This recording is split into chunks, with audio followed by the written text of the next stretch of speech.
Et bonjour tout le monde, bienvenue sur la quotidienne des numériques. Bonjour aussi évidemment à Karl et à Elisa en régie, j'espère que vous allez très bien. Qu'est-ce qui se passe en cette belle journée de soleil? Ça rigole en régie, ça rigole déjà beaucoup trop. Merci en tout cas à toute la team, évidemment ponctuelle, qui est là à l'heure, voire en avance. Merci Absolom pour ton petit sub. Ça me fait évidemment très plaisir. Bonjour en tout cas, j'espère que vous allez bien. On a évidemment beaucoup de sujets aujourd'hui. À chaque fois, je me dis, dis donc, on a fait beaucoup de sujets, demain ce sera plus calme.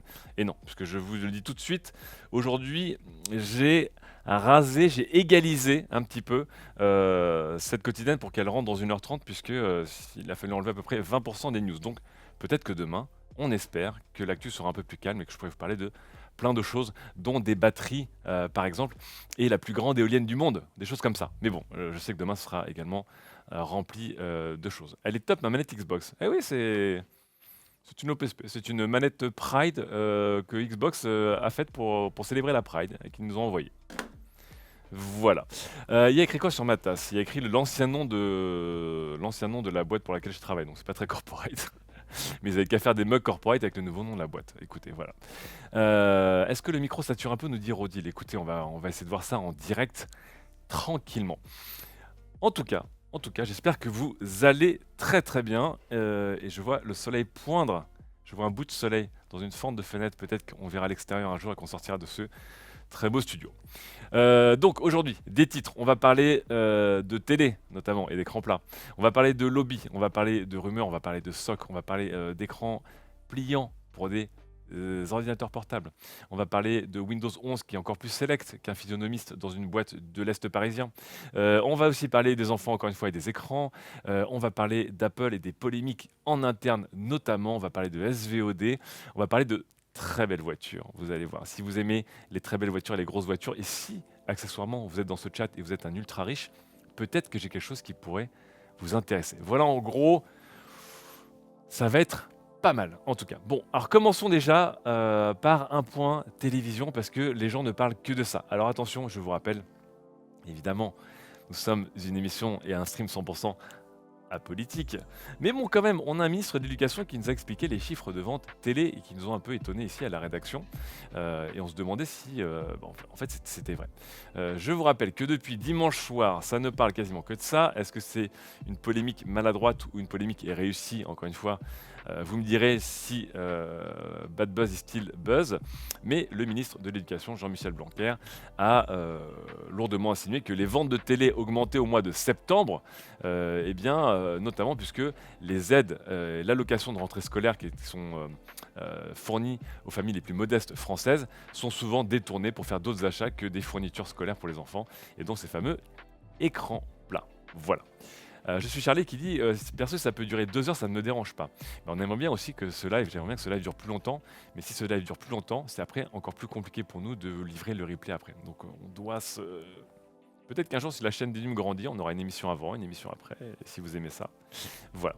En tout cas, du coup, devant la polémique, notre cher ministre a dû revenir un peu sur ses propos. Il y a une interview un peu musclée, notamment avec Rémi Buzine de Brut.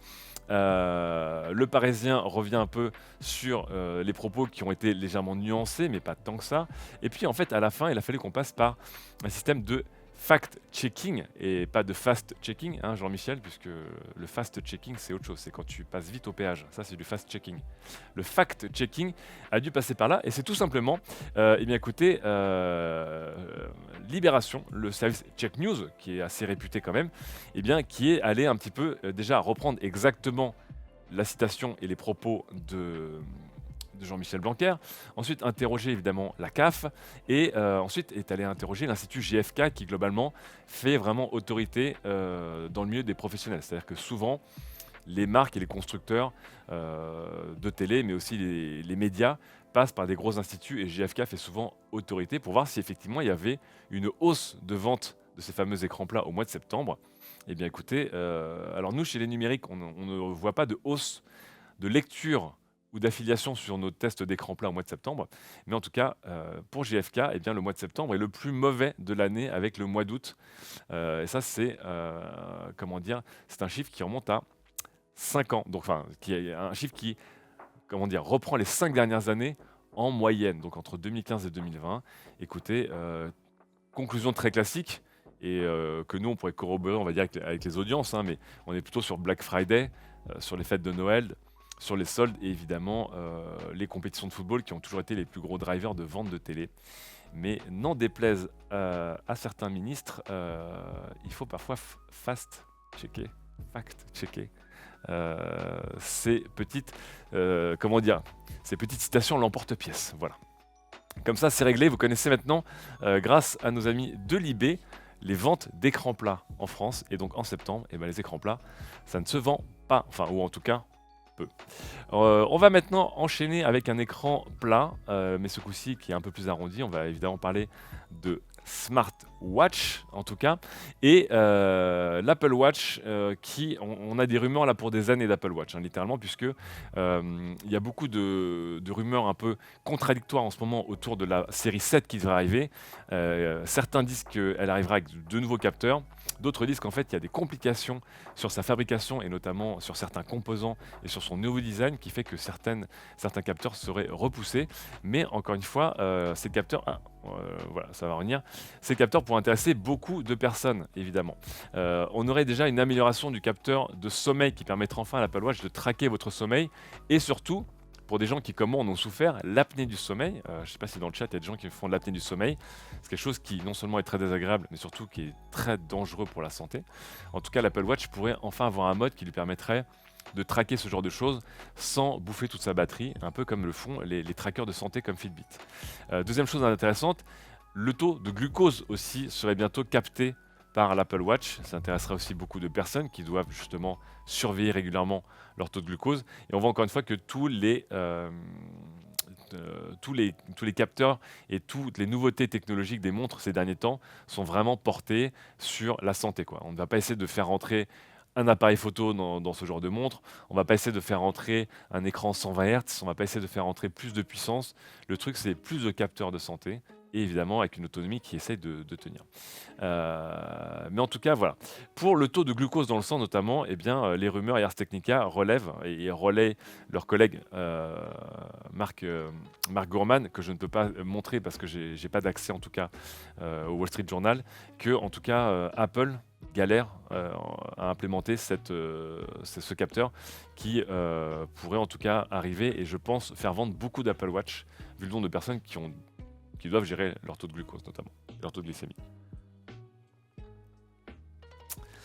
C'est bien de dormir avec, mais on la recharge quand? Mais justement, c'est la vraie question, nous dit Rayam, et Gilles, qui lui propose une réponse dans le chat, et une bonne réponse, quand tu prends ta douche.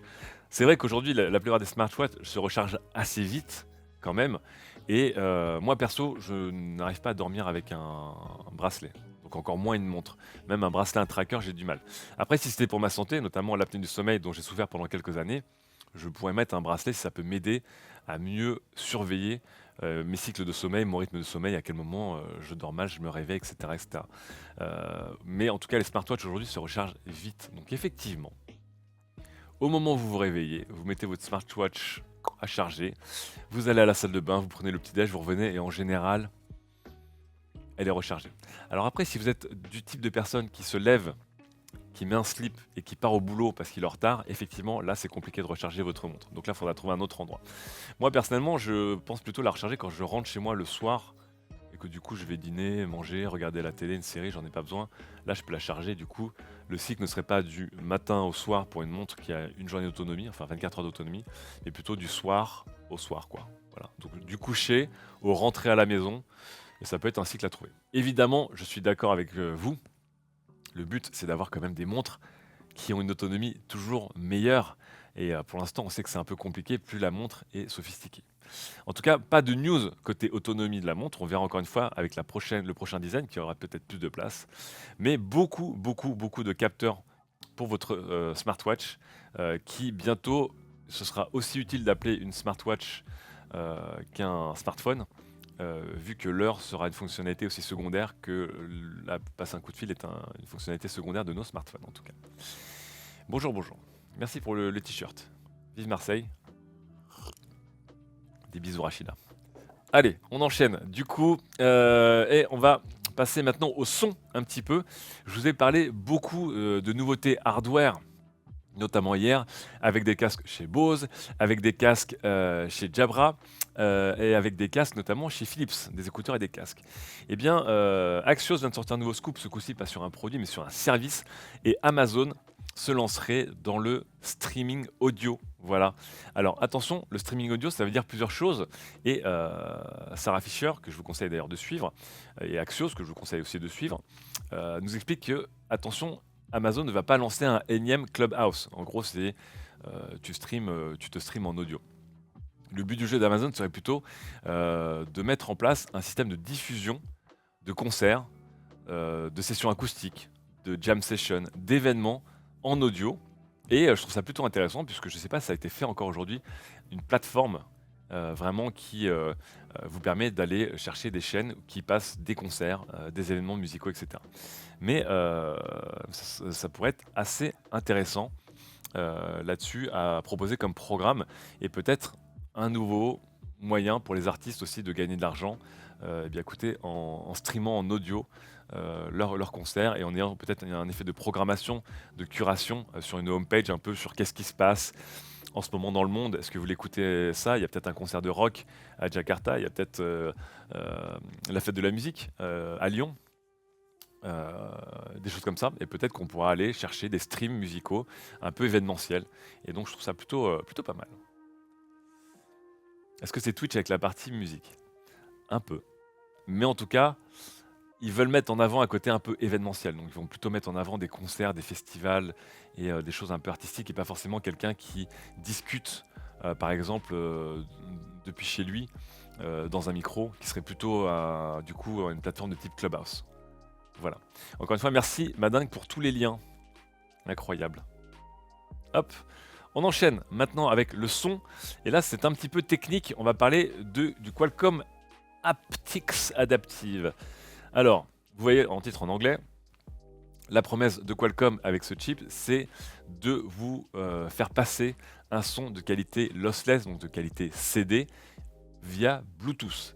Alors, j'étais un peu perdu techniquement sur cette news, et donc j'ai demandé évidemment à mon collègue Florian Agez aka Furolite, qui est une de nos références en termes de son ici. Qu'est-ce que ça voulait dire? Est-ce que c'était du bullshitox marketing? Est-ce que c'était vraiment une révolution? Parce que souvent, Bluetooth a été synonyme de son extrêmement dégradé. Alors les choses se sont améliorées, hein, on est loin du Bluetooth d'il y a 20 ans, qui était vraiment catastrophique pour le son. Aujourd'hui, pour écouter de la musique dans la rue, dans le métro, etc., je pense que c'est tout à fait correct. Même chez soi, ça commence à être globalement bien. Ce sera jamais au niveau d'un CD, mais j'ai envie de vous dire qu'une grande partie est faite. Mais pour les mélomanes et les fans de son qui voudraient s'affranchir des câbles sans perte de qualité, voilà, eh bien écoutez, il y a peut-être une possibilité. Alors Khaled nous dit que ce cher Pépé Garcia fait une vidéo dessus. Ah ben, j'irai la voir du coup dans la foulée. Mais en gros, ce que me dit Florian, c'est que c'est pas aussi simple que ça, puisque la bande passante du lossless serait au moins de 1 mégaseconde. Et en Bluetooth, 1 mégaseconde, c'est un peu compliqué à maintenir. Et du coup, en fait, derrière cette promesse se cacherait une sorte de qualité adaptative. Voilà. Une qualité adaptative, et c'est un petit peu comme lorsque vous jouez à un jeu sur console, et bien parfois la résolution, ce qu'on appelle être une résolution dynamique selon la complexité de la scène.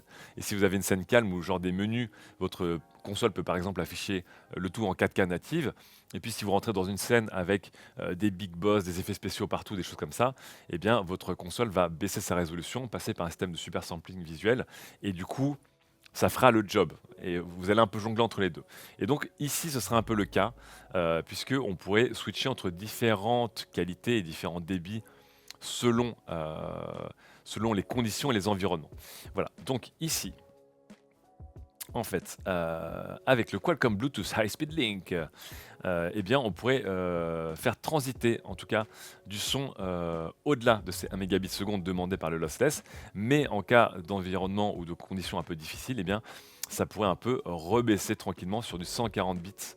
140 kilobits seconde pour éviter évidemment que le son drop ou qu'il y ait des glitches. Donc on aura un son qui pourrait évoluer. Alors j'attends de voir, encore une fois, si la solution est vraiment intelligente et qu'elle est invisible pour nous et qu'on se retrouve, eh bien, écoutez, avec avec comment dire, un son de meilleure qualité. Puis encore une fois, il faut avoir le casque qui suit, il faut avoir un peu tout qui suit les conditions audio. Pourquoi pas? Je vous rappelle que Sony avait tenté des choses comme ça, des choses propriétaires entre certains de ses baladeurs lossless et ses écouteurs. Je sais pas ce que ça va donner, mais il faudra voir en tout cas. Bonjour Red Punk. Alors, Academic nous dit qu'il y a un excellent article de Oni dans le Canard PC Hardware à ce sujet. Eh bien voilà. J'essaierai d'aller voir donc ce qu'ont fait les collègues et les confrères, donc plutôt Pepe Garcia et Oni là-dedans. Mais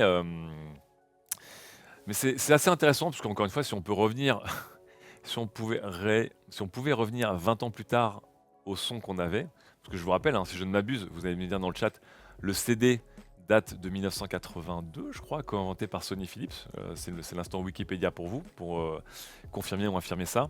Et là, on arrive en 2022. Si 20 ans plus tard, on arrive enfin à revenir à la qualité du CD, ce serait pas mal. Alors évidemment, on a fait plein de progrès autre part sur la qualité audio, en termes notamment de distribution, de connexion, etc., etc. Mais ce serait pas mal. C'est quoi un environnement difficile? Demande Je suis Charlie, genre on s'éloigne. Je pense qu'effectivement, si à un moment tu as beaucoup d'interférences Bluetooth parce que tu es dans le métro, si peut-être c'est au fond de ton sac, si la scène elle-même elle est vraiment très très chargée en informations, possible à ce moment-là. Je pense que ce sera le chipset qui fera un petit peu le choix. Kelta qui dit 40 pas 20 ans. Comment ça, 1990, c'était pas il y a 20 ans? Mais du coup, j'ai quel âge, moi? Taisez-vous en régie, je veux même pas savoir. Commencez pas. Allez, on quitte les CD et le son. Alors, Otario qui nous dit juste, avant qu'on se quitte sur le son, bonjour Ed Candy, que c'était en 82-83. Donc j'avais bon, mais la démocratisation du CD, en gros, elle commence à arriver dans les foyers de monsieur et madame tout le monde dans les années 90 plus tôt. Très bien, très bien, très bien. Allez, on enchaîne du coup, et ce coup-ci on va passer après le son évidemment à l'image. Et on va y aller comment dire, de plus en plus haut. Alors attention, sortez des porte-monnaies. Sortez un premier porte-monnaie pas trop cher puisque normalement le DJI Osmo Mobile 5 ne devrait pas coûter trop cher. On en a la version 4 que nous on utilise notamment. J'en ai acheté un pour mon collègue Ludovic aux réseaux sociaux, ça marche évidemment très bien. La nouveauté c'est qu'il y a évidemment cette fixation magnétique qui est très très pratique au lieu d'avoir la pince un peu galère. L'intérêt c'est que là on va pouvoir coupler ça à un selfie stick, le retour du selfie stick. On s'était tellement moqué de lui, on s'était tellement moqué des touristes là qui avaient leur énorme canne télescopique. Mais on va pas se mentir, ça marche quand même bien quand on a envie de se filmer un selfie stick. Et pour beaucoup de personnes qui font du vlogging notamment, il y avait peut-être un manque de recul. Et bien là, le DJI Osmo Mobile 5, je pense qu'il est en train d'atteindre sa forme ultime de stick à vlogging. Je vous rappelle que c'est un gimbal 3 axes, donc qui vous permet de vous stabiliser sur les 3 axes de rotation. Donc je vous rappelle, en tant que joueur d'Elite Dangerous, je peux vous dire que c'est le pitch, le roll et le yaw. C'est pas un gimbal de stabilisation à 5 axes, voire 6 axes, où du coup on aurait les translations avant-arrière, gauche-droite et haut et bas. Mais évidemment, pour le job, ça fait déjà un sacré boulot et ça fait des vidéos évidemment très très fluides. A voir du coup quand est-ce que ça va arriver, sachant qu'on a aussi un Osmo Mobile 5 SE moins cher qui va arriver et qui sera en fait le clone du Osmo Mobile 4 actuel, mais sans la prise magnétique, si je ne m'abuse. Voilà, donc je sais, les selfie sticks, c'est la honte, on s'en moque, mais n'empêche que pour en avoir testé quelques-uns, pour la science bien sûr, ça marche bien. Alors, on enchaîne maintenant, on monte un petit peu en gamme. Allez, un petit capteur. Qui a envie d'avoir 200 millions de pixels dans son téléphone? Je ne sais pas, mais encore une fois, Samsung, fidèle évidemment à son motto secret qui est un peu celui d'Aperture Science, si on peut le faire, on va le faire. Voilà. Mais bon, est-ce qu'ensuite c'est pertinent? Pourquoi tu poses des questions qui fâchent, toi? Voilà. On peut le faire? On va le faire.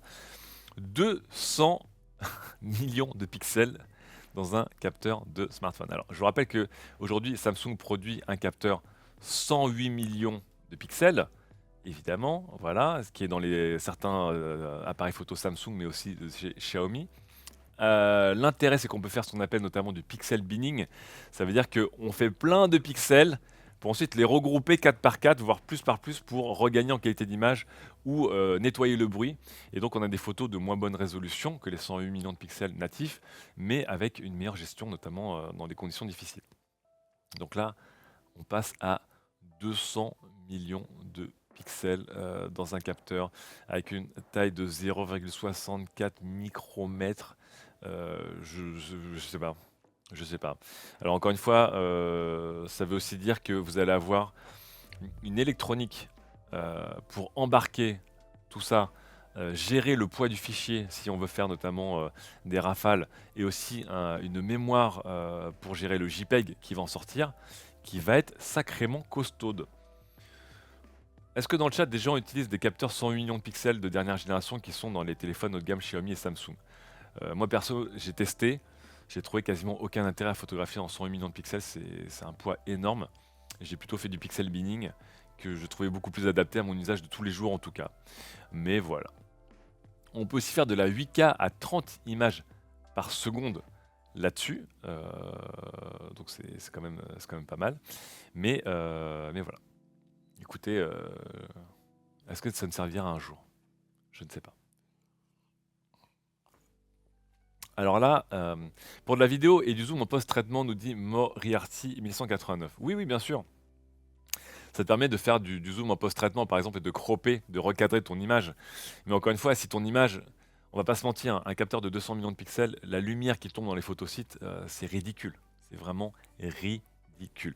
Donc, à voir la qualité d'image. Encore une fois, je vous rappelle que l'exploit des smartphones, ça n'a pas été d'améliorer drastiquement les capteurs, ça a été de mettre du traitement d'image absolument monstrueux et surréaliste, et de passer à l'âge de la computational photographie, donc vraiment de recréer des bouts d'images. Et donc c'est ça la force des smartphones, c'est pas leur capteur, c'est la puissance de leur processeur. À voir maintenant, encore une fois, avec 200 millions de pixels, si ça a un intérêt. Alors, je vous ai montré un capteur photo à 200 millions de pixels qui peut filmer en 8K à 30 images par seconde. Mais est-ce que vous êtes impressionné par 8K à 30 images par seconde lorsqu'on peut filmer à 8K en 120 images par seconde en RAW?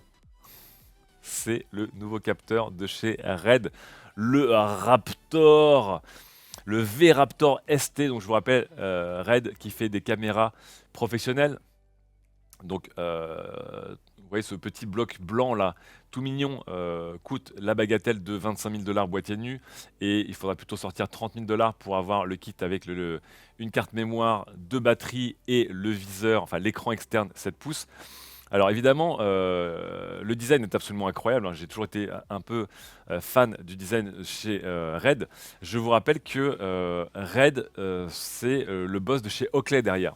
Donc du coup, vous commencez à comprendre un peu l'approche design, un peu science-fiction et toujours un peu très spectaculaire de leur boîtier.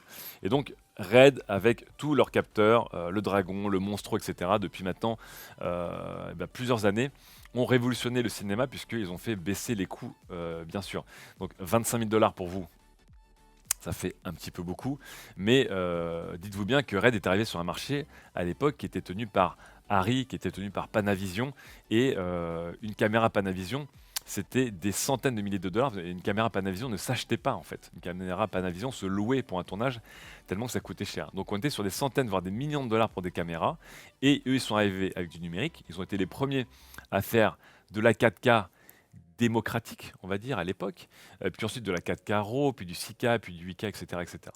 Là, en tout cas, on aura du 8K en 120 images par seconde. On pourrait aussi avoir de la 2K en 600 images par seconde. Et le tout en RAW. Donc ça commence à envoyer, quoi. C'est vraiment costaud. J'ose même pas imaginer, encore une fois, je pense que des spécialistes vont s'amuser à faire le calcul. Combien ça pèse 8K en RAW à 120 images par seconde, sachant que on va dire que 8K, c'est l'équivalent de 35 ou 36 millions de pixels si je ne m'abuse. On va dire qu'un fichier RAW de 36 millions de pixels, allez, pour arrondir les choses, on va dire que c'est 36 mégas. Imaginons que tu fais un plan de 1 minute. 1 minute à 120 images par seconde en 8K RAW. Qu'est-ce que quelqu'un peut me dire combien de mémoire ça fait? Je pense que Je pense que c'est pas mal. Je pense que c'est pas mal. Évidemment, avant que nous on fasse notre petite news, parce que nous on est plutôt concentré quand même sur des objets, on va dire, pour les particuliers, pas pour les professionnels, les confrères de DP Review, je vous rappelle qui est le plus gros site photo au monde et qui d'ailleurs appartient à Amazon, peu de gens le savent. Eh bien, on fait une analyse assez complète de toutes les possibilités autour de ce nouveau boîtier. Et voilà, j'adore lire ce genre de choses parce que vous lisez ce genre d'article comme vous lisez les présentations d'une Ferrari. Vous avez peu de chance un jour d'acheter une Ferrari, mais c'est toujours cool à regarder. Alors, franchement, il a une gueule incroyable. Je suis assez fan de ce petit coloris tout blanc, voilà, qui est vraiment très bon. Ah là là, regardez-moi. Ça, c'est le starter kit à 30K. Voilà, un petit starter kit à 30K. Je vois déjà JB de l'équipe vidéo qui commence à préparer son argumentaire pour qu'on achète ça. Ça va être un petit peu compliqué. Alors, on nous dit que un plan de 60 secondes sera entre 200 et 260 gigas la minute. Vous avez intérêt à avoir beaucoup de cartes mémoire quand même, hein. Beaucoup de cartes mémoire et des bons lecteurs de cartes mémoire là-dessus. En tout cas, allez lire ça parce que on a le droit de s'envoyer du rêve. Et puis après, vous pourrez aller voir les vidéos de Marquis Brownlee, qui, je vous rappelle, notre cher youtubeur tech, qui est un des premiers à avoir investi dans du gros matos et dont des raids pour ses vidéos. Je sens qu'il va s'acheter ça très très vite. On quitte maintenant le son, on quitte l'image, on quitte Jean-Michel Blanquer aussi, on quitte les montres et on va passer à l'automobile. Et évidemment, la tradition dans cette quotidienne Lénum, c'est évidemment de vous parler d'automobile. Que serait une quotidienne Lénum sans vous parler d'automobile?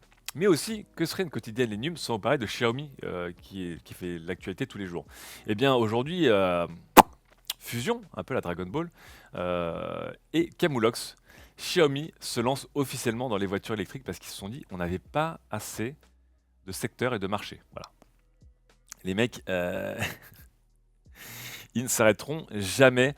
Et donc, évidemment, fort de son succès dans les téléphones, les télés, les trottinettes, les rice cookers, véritables, les climatiseurs, les purificateurs d'air, les objets connectés, les montres, les écouteurs, bref, Xiaomi, la Xiaomi Life, eh bien, il se lance en tout cas officiellement et dans l'auto et se donne à peu près 10 ans pour que Xiaomi EV Inc., donc Xiaomi Electric Vehicle Inc., eh bien, puisse percer.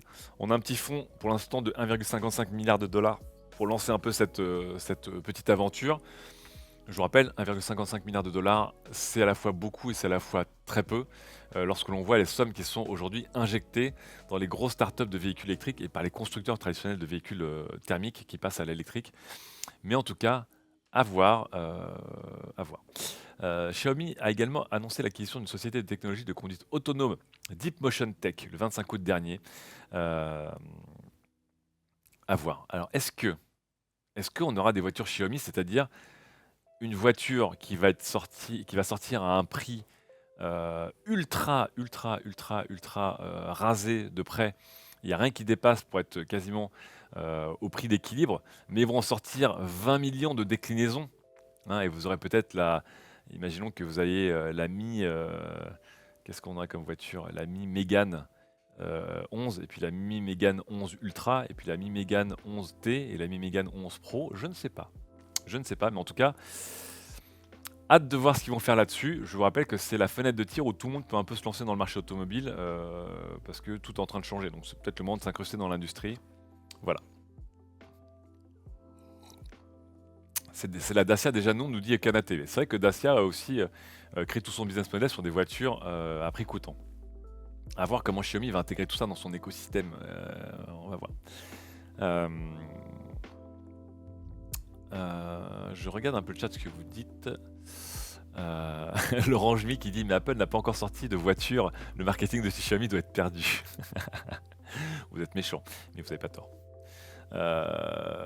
En théorie, ils auront les mêmes problèmes de production du Hackintosh, donc je pense qu'il va y avoir beaucoup de modèles. Ok, bon, on va voir. On va voir, mais bon, comme dirait l'autre, on se donne rendez-vous dans 10 ans, hein, en 2031-2032, puis on verra où on est Xiaomi là-dessus.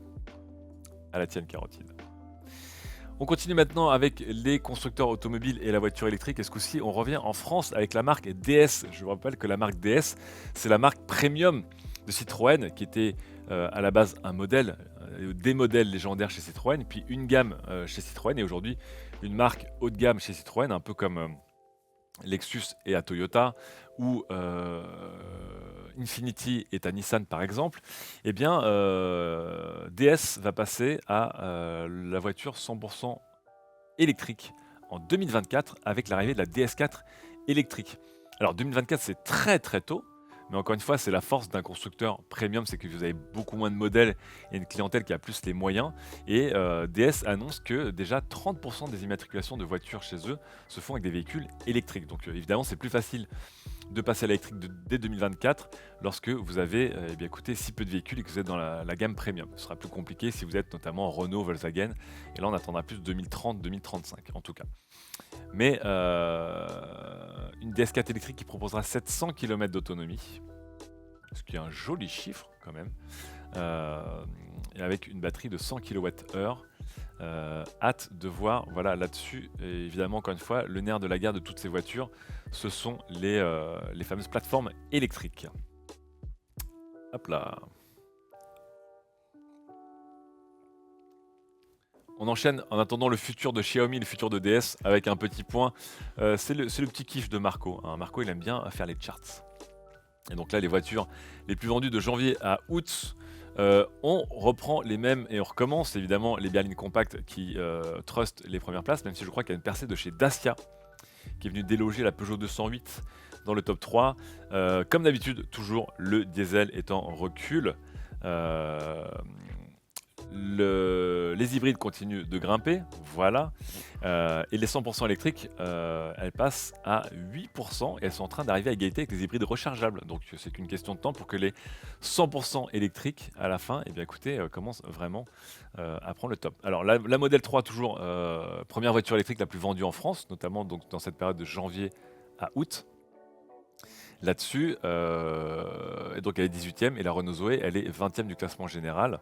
Donc là-dessus, pareil, il n'y a pas de choses qui changent. Voilà. Il y a la Dacia Sandero qui vient juste de griller la Peugeot 2008 dans le classement. Mais vous voyez, comme d'habitude, berline compacte, pas exactement berline compacte, berline un peu moins compacte, berline compacte. On voit un peu ce qui se vend globalement en masse en France. Calais 13 nous dit les citadines sont les plus vendues.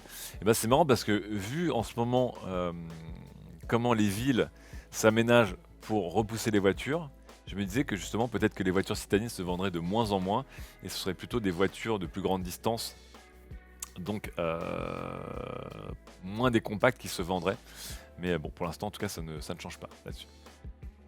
Hop, on enchaîne du coup et on va vous montrer, je vais vous montrer, attention, trois gros véhicules, et on va monter en gamme, on va monter encore une fois en porte-monnaie et en rêve. On commence avec Subaru, une marque japonaise que nous aimons tous d'amour car nous avons tous joué à Gran Turismo. Et nous avons tous rêvé avec la Subaru Impreza STI, bien sûr. Donc Subaru, plus sérieusement, qui est un constructeur japonais, petit constructeur japonais avec une très bonne réputation, donc notamment avec l'Impreza et le Break Forester. Ils présentent en tout cas leur premier SUV électrique et pas de surprise, ils se basent sur la plateforme, littéralement même sur la carrosserie du Toyota BZ4X. C'est quoi ce nom? Et donc on aura un clone Subaru là-dessus. Donc évidemment, c'est aussi quelque chose que vous allez voir souvent. Les petits constructeurs qui appartiennent à des plus gros consortiums vont se mettre à cloner, alors se baser sur les mêmes plateformes, voire littéralement cloner des voitures parce que le passage électrique, ça coûte quand même un petit peu cher en tout cas. Donc Toyota, qui est actionnaire à 20% de Subaru, eh bien, va leur fournir la base de leur BZ4X pour cette voiture qui s'appelle la Solterra. J'aime beaucoup ce phare avant en tout cas. Ah, il y a des joueurs de Colin McRae de Veralis, c'est vrai.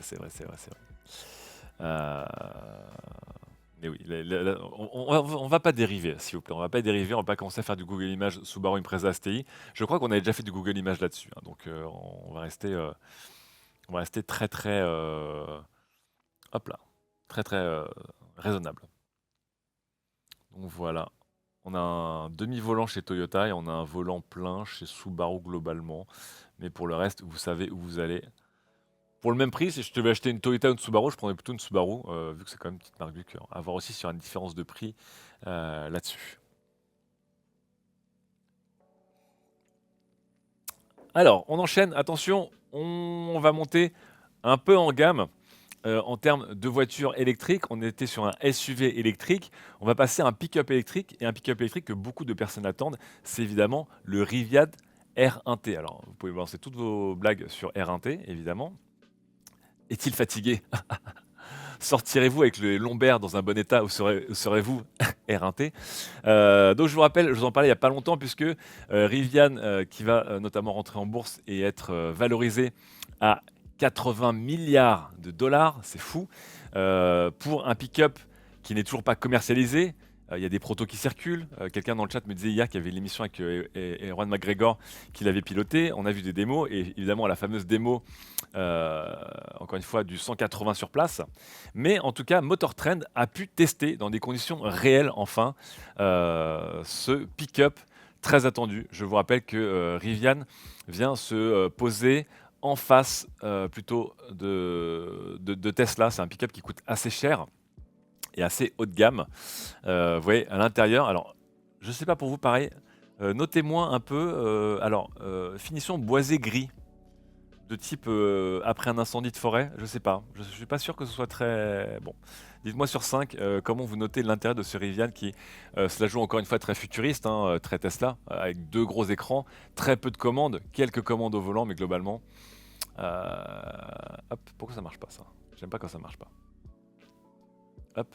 Donc là, on a des photos de l'écran, évidemment de l'OS, avec un écran assez généreux. J'aime bien l'écran horizontal, moi personnellement, je trouve ça plus naturel qu'un écran vertical. Ouais, les gens, vous aimez bien, ok, très bien, je trouvez ça pas mal. En tout cas, c'est pas générique, ils ont une approche. Là, c'est le fameux coffre avant, dont je suis très déçu, parce que je vous rappelle que le coffre avant du Ford F-150 Lightning n'a pas la calandre à l'avant. La calandre se soulève avec le capot, et vous avez du coup un chargement de coffre avant qui descend au niveau de vos cuisses et qui n'est pas au niveau de votre nombril ou de votre plexus. Donc là, le chargement à l'avant, je trouve très très très peu pratique là-dessus. Franchement, je suis voilà. Là, je vous rappelle que c'est le fameux compartiment à module et je vous avais montré le fameux mode où on pouvait mettre une cuisine dépliante à l'intérieur et vraiment j'étais fou de joie et de rêve à l'idée un jour d'avoir un pick-up avec ma cuisine dépliante. Imaginez, vous arrivez avec votre pick-up électrique, vous déployez votre cuisine et vous avez une plancha alimentée par votre pick-up, incroyable. Et donc voilà, ça c'est assez intéressant de voir encore une fois ce que Rivian, mais aussi ce que des entreprises tierces vont proposer aux clients avec ce fameux slot là-dessus. Est-ce qu'ils ont annoncé une arrivée en Europe, nous dit Dirty Story? Je ne crois pas. Je ne crois pas. Mais en tout cas, encore une fois, le temps presse et on a plein de choses à discuter, mais si vous n'avez pas eu le temps, allez voir, la fameuse cuisine déployable de ce Rivian qui donne envie là-dessus. En tout cas, Motor Trend, au-delà des photos, j'ai lu ce premier test, ce premier contact de Motor Trend, et Motor Trend est vraiment très très très impressionné. Ils sont positivement impressionnés par le Rivian. Ils disent que pour un premier modèle, il s'annonce déjà, c'est très convaincant, très agréable, très haut de gamme, très bien fini, très mature, et c'est étonnant, encore une fois, pour une première voiture. Ouais, c'est vrai que ça rend pas mal. Franchement, ça rend pas mal. Il y a un petit côté la maison France 5, hein, on va pas se mentir. Finalement, je trouve que c'est pas mal, ça change, voilà. J'espère qu'ils n'ont pas foudroyé des arbres millénaires dans des forêts américaines pour ça, mais franchement, ça va. Comment ça, c'est fini la maison France 5, me dit Swans? Mais comment on va savoir comment les ultra riches vivent si la maison France 5 s'arrête? Comment vont-ils enfin pouvoir partager un peu leurs affres, de savoir comment aménager le dressing room de leur troisième petit enfant, qui s'appelle Bertie, bien sûr. Ce serait triste. Donc voilà, hop, plein de photos. Et je vous rappelle, pendant que je vous passe les photos, d'aller lire ce test de Motor Trend, qui est très convaincu par ce Rivian et qui est en train de vraiment sortir de son statut, on va dire, de vaporware et de voiture très en retard. Je vous rappelle que ce premier modèle devrait normalement arriver en septembre. Donc en ce moment, il devrait vraiment être vendu premier juré. Et donc voilà, on attend vraiment de voir sur ces pick-up. Je vous rappelle que ce sont quand même des véhicules assez spécifiques au marché américain. Ouais, il a de la gueule quand même. Franchement, il a de la gueule. Hop. J'aime bien. J'aime pas trop l'avant, on va pas se mentir, je vous remontrer, attendez. Euh, Déjà, de côté, je trouve pas spécialement beau. Bon, voilà, l'arrière est très stylé. C'est l'avant qui, voilà, l'avant m'a un peu déçu, je trouve. Je sais pas, c'est pas.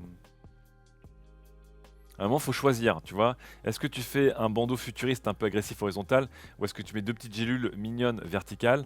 J'ai l'impression que Nissan Micra s'est bouffé une Hyundai Ioniq 5 en même temps. Et c'est pas. Tu sens que voilà, quelqu'un devait choisir et qu'il a pris et qu'il a tout pris en même temps. Hop, hop, on finit un voilà. Voilà, le petit crochet évidemment d'arrimage, le logo qui est, bon, on va pas se mentir, qui est pas top. Hop, hop, et voilà. Bref, vous retrouvez tout l'article sur Motor Trend, mais un article qui est vraiment très cool et qui me donne vraiment qui me donne vraiment extrêmement envie d'en voir plus sur ce véhicule. Je sais pas si on peut voir les quatre moteurs activés pour faire le fameux demi-tour. J'ai pas eu le temps de regarder la vidéo, je vous avoue. Mais bon, regardez tout ça. Voilà. Alors, maintenant que je vous ai parlé de ce pick-up qui va coûter très cher, hein, parce que ça va chercher je crois, entre les 80 et 100 000 dollars, pourquoi ne pas aller chercher un véhicule qui coûte encore plus cher? Alors, encore plus cher, je ne sais pas. Parce qu'encore une fois, vous savez, des fois, lorsque vous allez dans des restaurants vraiment très chers, eh bien, le serveur vous montre un menu, vous n'avez même pas les prix sur le menu. Voilà, c'est une personne qui va régaler pour vous, mais vous n'avez pas les prix. C'est tellement, c'est tellement bourrin les prix, c'est tellement indélicat les prix, c'est tellement un truc de gens normaux. Du coup, j'ai découvert une marque de véhicules. Et des bisous à Aurélien Pio qui, comme moi, a flashé complètement sur ces véhicules, qui ne montre pas trop les prix. Voilà, qui ne montrent pas trop les prix. Là, Lily Lolo nous dit est-ce que ce sera un véhicule parfait pour les rues de Paris? Le véhicule que je vais vous montrer, ça va être un peu compliqué de rouler dans Paris dedans. Cette marque s'appelle Dembel et vous allez voir, ce sont des yachts sur roues globalement. Et ce sont en fait des camions Mercedes modifiés et transformés par deux entrepreneurs qui viennent de l'industrie des yachts de luxe et qui ont décidé de dire on va faire des yachts roulants. Alors, combien ça coûte? Je ne sais pas. Donnez-moi déjà sur 5, il y a un côté série télé américaine d'un justicier qui vit dans son truc sur 5 parce que le camion il est presque énigmatique. Vous voyez, il se déploie et vous allez voir le détail qui tue sur ces camions Mercedes modifiés pour vous qui voulez rouler enfin, avec un équivalent de yacht, avec plein de finitions et de choses comme ça. C'est comme un gros bébé, hein. Vous voyez, ça c'est encore une fois pour trouver une place à Paris là-dessus, tu vas peut-être un peu tourner, hein. D'ailleurs, arriveras-tu à tourner dans Paris? Je ne sais pas. Eh bien, ce qui est intéressant, c'est que vous allez voir trois tailles pour ce véhicule, S, M et L, puisque vous avez trois manières de ranger eh bien, vos accessoires. Et vous allez voir, là, vous pouvez ranger un scooter, là, vous pouvez ranger une Smart, et là, vous avez un garage assez grand dans le camion pour ranger votre Ferrari. Et ils garantissent que vous pouvez ranger notamment une Ferrari dans votre modèle L. Vous allez perdre en habitabilité, on va dire, mais bon, j'ai envie de dire, voilà, il y a de quoi ranger la Ferrari. Et c'est important, hein, c'est important parce qu'encore une fois, vous ne comprenez pas les difficultés de la vie d'ultra riche. Ce sont des gens, ils doivent déjà arriver à garer eux-mêmes, parce qu'ils n'auront peut-être pas de chauffeur, qui sait, s'ils veulent vraiment vivre l'aventure folle de conduire des véhicules eux-mêmes, ils devront se garer. Déjà, c'est compliqué. Mais ensuite, comment tu fais, une fois que tu es garé, pour aller au casino, par exemple? Au casino, je ne parle pas du supermarché, hein. Il faut bien un véhicule pour se déplacer, un véhicule de proximité, vous savez. Voilà, bah ça c'est l'équivalent d'une trottinette Xiaomi pour eux. Une petite Ferrari, hop, astuce, j'ai envie de dire. Yo dog, I heard you like a car, so I put a car in your car, littéralement. Petit point sur l'intérieur. Alors l'intérieur, c'est là où on voit un peu l'expertise yacht de ces entrepreneurs, hein, puisque vous pouvez voir un peu, regardez-moi la beauté. Regardez-moi ça. Ça, c'est important, voilà. On va pas manger comme des sauvages, hein. On va pas vivre comme des sauvages quand même. On a beau être en déplacement, j'ai envie d'être bien. Alors, je ne sais pas combien tout cela pèse, mais je suis pas sûr que la plante verte, elle tienne longtemps sur la route. Experience Land Yachting. Voilà, écoutez. Alors, je rigole, je taquine. Mais avec Aurélien, vu qu'encore une fois, les fantasmes d'Aurélien, c'est d'avoir un jour un camping-car, et moi aussi, c'est d'avoir un camping-car et de vivre dans mon camping-car, je me dis, on devrait être pas mal. Alors, Eric, quand on en a discuté ce matin, nous a un peu freiné dans notre enthousiasme, puisque je vous rappelle que là-dessus, on n'est même pas dans la taille d'un camping-car, c'est la taille d'un camion. il faudra un permis camion. Parce que là, regardez, alors déjà, regarde la taille du truc, quoi. Sachant que, il y a un truc qui s'arrête jamais. Sachant que là-dessous, il y a une ferraille hein, qui attend. Hein. En tout ça, il y a une ferraille. Shibani qui dit il suffirait de le rendre autonome. Et on a effectivement le mythique Lamu, évidemment. Le jour où ça c'est autonome, bah, vous avez votre maison roulante et vous dites ok, emmène-moi à Brest. Et hop, vous dormez. Et voilà. Donc, je ne sais même pas comment on fait pour avoir un permis de conduire. Parce que là, c'est un permis de conduire, je sais pas, camion, semi-remorque, comment ça s'appelle bien. Ça consomme combien demande Will Pietrack. Franchement, Will Pietrack, encore une fois, tu as des considérations de gens normaux. Vraiment, je trouve que c'est triste de venir gâcher l'enthousiasme des personnes qui peuvent enfin vivre le rêve des gens en camping-car, mais à leur standing. Voilà, c'est important. Alors, évidemment, 3 choix de couleurs, évidemment, parce que c'est important. Hein. Voilà. Un écran plat, évidemment, acheté avec vos allocations rentrées. Au mois de septembre, c'est évidemment la Master's Bedroom, ça sous-entend qu'il y en a d'autres. Hein, voilà, tout ça. Regardez-moi cette petite vue. Voilà, on est bien ou pas là-dedans, là? Franchement, il y a une rampe d'accès, littéralement. Vous pouvez accrocher un tableau dedans. Voilà. Bref, voilà les fondateurs de la boîte qui apparemment sont des spécialistes du yacht. Et bah, évidemment, je les ai contactés pour voir combien ça coûtait et si on pouvait faire un test sur les NUM, bien sûr. Je vous rappelle aussi que nous avons chauffé un petit peu la rédaction puisque il y aura un salon du véhicule de loisirs fin septembre. Et je peux vous dire qu'on va aller couvrir ça pour aller voir toutes les dernières nouveautés en termes de vannes aménagées, de camping-car ou de yacht roulant. Écoutez, voilà. En tout cas, si quelqu'un arrive un jour à avoir un vrai devis pour savoir combien le Dembel, alors le modèle L s'il vous plaît, parce que je ne vais pas non plus rouler en smart, coûte, j'aimerais bien savoir. Et la dernière question que je vous pose, bonjour à Teraki et merci, on passe la barre des 1000 viewers, merci beaucoup à tout le monde d'être toujours nombreux et fidèles. La vraie question que je me pose, c'est si dans la vie tu es très riche, parce que j'essaie de comprendre, c'est vraiment une de mes quêtes dans cette émission de comprendre certaines personnes. Si tu es très riche, donc que tu possèdes un yacht, et que tu es très riche, assez riche pour t'acheter un yacht terrestre, en gros un camion glorifié, est-ce que tu as envie de conduire et de faire des vacances sur des places de parking autorisées? Parce que je vous rappelle encore une fois que lorsque vous conduisez notamment en France un camping-car, qui est un véhicule plus petit que ça, vous avez des grosses limitations en termes de circulation et des grosses limitations en termes de là où vous pouvez vous poser. Donc les gens qui pensent se dire je vais arriver avec mon yacht de roulant Dembel, je vais me poser au bord du lac d'Annecy comme ça pour profiter de la vue, tu vas aller te mettre sur les places réservées et légales pour les camping-cars et les camions, et je peux te dire que c'est pas très sexe, c'est un peu moins sexe quand même. Donc je me dis, est-ce qu'une personne vraiment très riche qui a les moyens de se payer ça voudra avoir les vacances qui vont avec, c'est-à-dire devoir conduire peut-être lui-même, à moins qu'encore une fois tu embarques ton chauffeur et qui dormira dans le garage à Ferrari en dessous. Et est-ce que tu as envie aussi des vacances qui vont avec? Parce qu'encore une fois, avoir un gros camping-car comme ça, c'est très limitatif, je sais pas, contraignant en tout cas. Et est-ce que les gens riches ont envie d'être contraints? Je vous pose la question, est-ce qu'il y a des gens très riches dans le chat qui me disent voilà les vacances que j'imaginerais dans ce Dembel? C'est que pour les US, déjà nous disent Vania Goria. C'est vrai qu'en Europe, se balader là-dedans, je demande. Mais en tout cas, voilà, très sérieusement, je me posais la question sur le business model de la chose, mais effectivement, il y a une grande culture camping-car et ce qu'on appelle les RV, donc les Recreational Vehicles aux États-Unis. Mais ça, c'est un truc qui va coûter plusieurs centaines de milliers de dollars. Bon, à voir. À voir. Aux US, ça doit être bien. Bon, bah, il suffit de partir vivre aux USA. On fera ça. Allez, on termine sur les voitures, parce qu'on a passé un peu trop de temps, mais franchement, les gros camions, c'est un petit kink. On va passer à une petite voiture. C'est évidemment le nouveau Roadster de Tesla. Et oh, méga surprise, il est en retard. Alors ça, si on m'avait dit un jour qu'un véhicule Tesla sortirait en retard, franchement, j'aurais pas cru.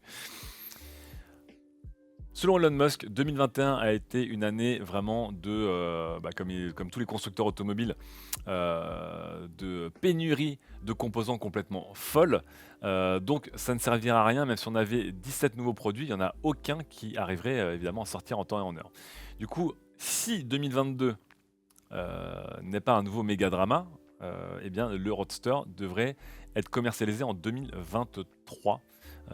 Donc voilà, encore une fois, pour vous qui voulez peut-être ranger votre Roadster dans votre yacht Dembel, il faudra peut-être attendre 2023. C'est bête parce que ce Roadster, c'est vraiment... Autant Tesla, je trouve que leurs voitures sont plutôt jolies, mais pas follement jolies. Autant le Roadster qu'ils ont montré là en 2019, il a fait rêver là-dessus. Donc en tout cas, voilà, Tesla, on va pas passer plus de temps. Retarde via un reply Twitter, vite fait, retarde tranquillement en fait son Roadster. On enchaîne du coup et on passe un peu aux motos avec une actualité un peu honteuse, mais un certain Marco qui a beaucoup d'autorité ici sur les numériques, il voulait absolument en parler. On va vous parler d'une moto qui n'est ni électrique ni autonome, chut, parce que c'est une KTM et bon, toujours un peu sexy les KTM. La RC 390 modèle 2022, c'est la petite moto de chez KTM et qui selon David serait une moto compacte, légère, très nerveuse et pas trop puissante qui serait très très bien pour se lancer un peu dans la conduite sportive là-dessus. Donc je connais pas bien les motos, mais si je ne m'abuse, monocylindre de 373 cm3, c'est pas gigantesque.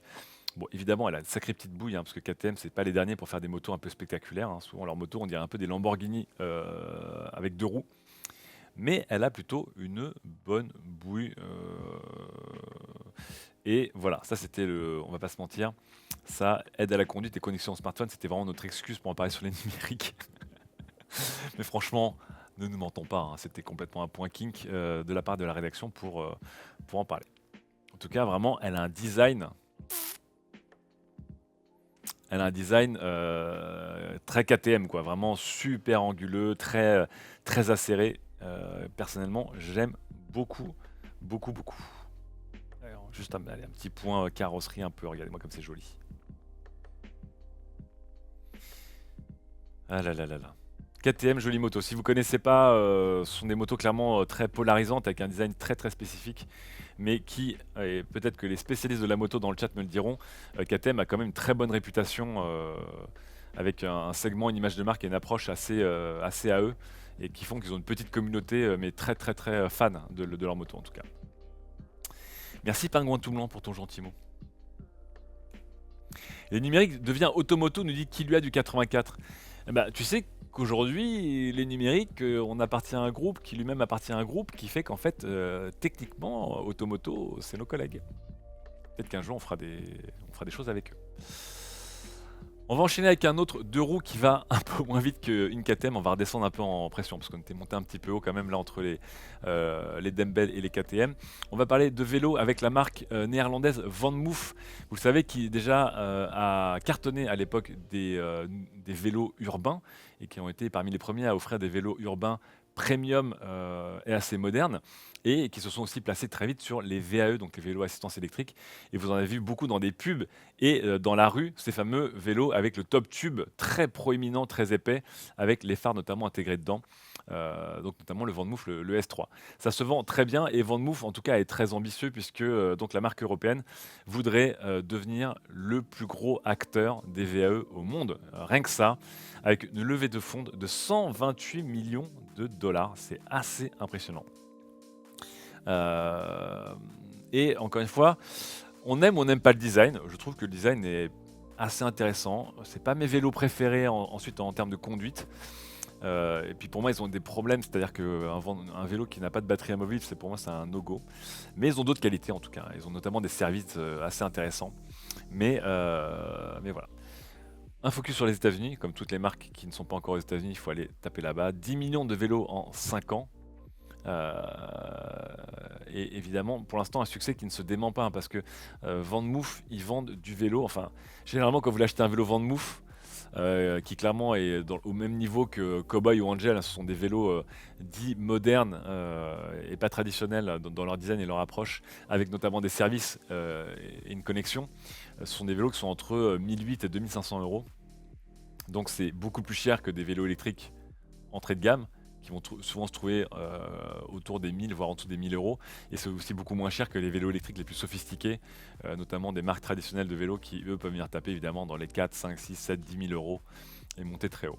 Mais intéressant de voir, et j'aimerais bien voir ce que Vendmove va faire, et notamment prochainement, puisque je vous rappelle que 1, les Vendmove n'ont pas de batterie amovible, et que 2, le moteur, si je ne m'abuse, et les gens qui ont des Vendmove, dites-moi si j'ai tort, je crois que le moteur est plutôt dans la roue avant et pas la roue arrière.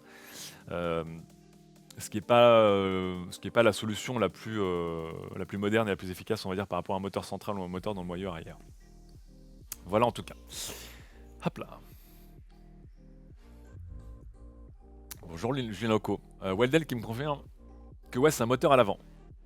Alors si je ne m'abuse, on en avait parlé avec Fabien et Tanguy. Le moteur à l'avant géré par Vendmove fonctionne bien, et il est bien géré par Vendmove. Mais ça reste un moteur à l'avant et je suis pas ultra fan.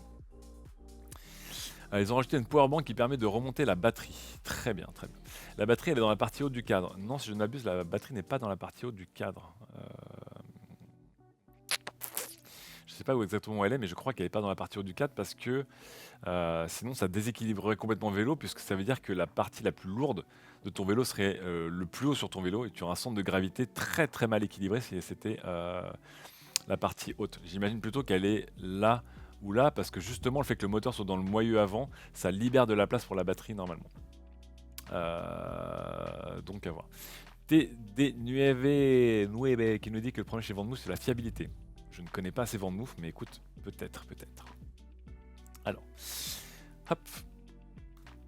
On enchaîne maintenant, on va repasser aux smartphones et aux tablettes et aux ordinateurs. C'est parti pour les fans d'écran, on va quitter un peu les transports et tout ça. Déjà des ventes de smartphones qui sont en train de remonter malgré la pénurie de semi-conducteurs. Intéressant. IDC et Gartner, qui sont des gros cabinets, un peu comme GFK, eh bien, ils annoncent une reprise du marché. Les ventes mondiales de smartphones ont totalisé près de 329 millions au deuxième trimestre 2021, soit une augmentation de 10,8% en glissement annuel, et des ventes qui vont continuer de progresser, et ce malgré la pénurie. Donc nous qui pensions que les ventes de smartphones avaient un peu atteint un plateau depuis quelques années, eh bien ça continue d'augmenter. Donc gardez bien en tête ce chiffre, parce que je vais vous reparler de chiffres et de smartphones dans quelques instants. 329 millions de téléphones, toutes marques confondues, en un trimestre. Donc intéressant, et on va voir là-dessus si ça continue. L'arrivée de la 5G précipite par ailleurs l'attrait des consommateurs pour l'achat d'un nouvel appareil. Dans une analyse distincte, le cabinet d'études de marché IDC prévoit en effet que les livraisons d'appareils 5G vont atteindre les 570 millions d'unités cette année, soit une hausse de plus de 123% par rapport à 2020. Là, c'est plus classique parce que de toute façon, il y a plus de téléphones 5G qu'avant offerts. Voilà. Xiaomi toujours devant Apple, donc Xiaomi est-ce qu'il est numéro 1 mondial là-dessus, ou numéro 2, ça dépend. Pour ces dernières études en tout cas, elles contredisent notre étude et elles disent que Samsung reste leader avec 17,6% des ventes. Xiaomi qui cartonne, et encore une fois c'est Xiaomi qui a bénéficié le plus du retrait de Huawei et qui monte à 15,5% du marché, et sont devant Apple avec une part de marché de 15%, qui est encore une fois aussi quelque chose complètement dingo, parce que je vous rappelle que n'oubliez jamais ce qui est la part de marché et puis ensuite les bénéfices. Là on est en volume, donc en nombre de téléphones vendus, puis après il faudra voir en valeur, et là je vais vous montrer un peu tout à l'heure en valeur ce que ça représente. Mais voilà, Samsung et Xiaomi sortent environ, et je ne rigole pas, je pense que Xiaomi doit sortir plus d'un téléphone par semaine en moyenne, globalement. Il doit sortir à peu près 60 téléphones par an. Et là où, évidemment, Apple ne sort que 4 téléphones par an, à un tarif beaucoup moins large dans son éventail que sur Xiaomi, puisque Xiaomi, on va de 100 à 1000 et quelques euros, et chez Apple, on va plutôt de 800 à 1500 euros. Voilà, en tout cas, ça se passe bien. On parle justement de smartphone, et enfin, le test du Z Fold 3 est arrivé. Je vous rappelle qu'il y a quelques jours, Kevin a publié le test du Z Flip 3. Ce coup-ci, c'est Laure, notre chef de service mobilité, qui publie le test du Z Fold 3. Et lui, il prend 5 étoiles. Ça y est, le Graal. Et on est vraiment sur un Z Fold de la maturité.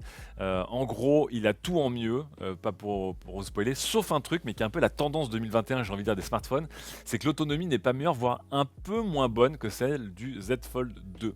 Alors Z Fold 2, je vous rappelle qu'il a une autonomie très spécifique, puisque si vous ouvrez beaucoup l'écran, ça consomme énormément et l'autonomie n'est pas top. Si vous utilisez beaucoup votre téléphone avec l'écran fermé, très bonne autonomie.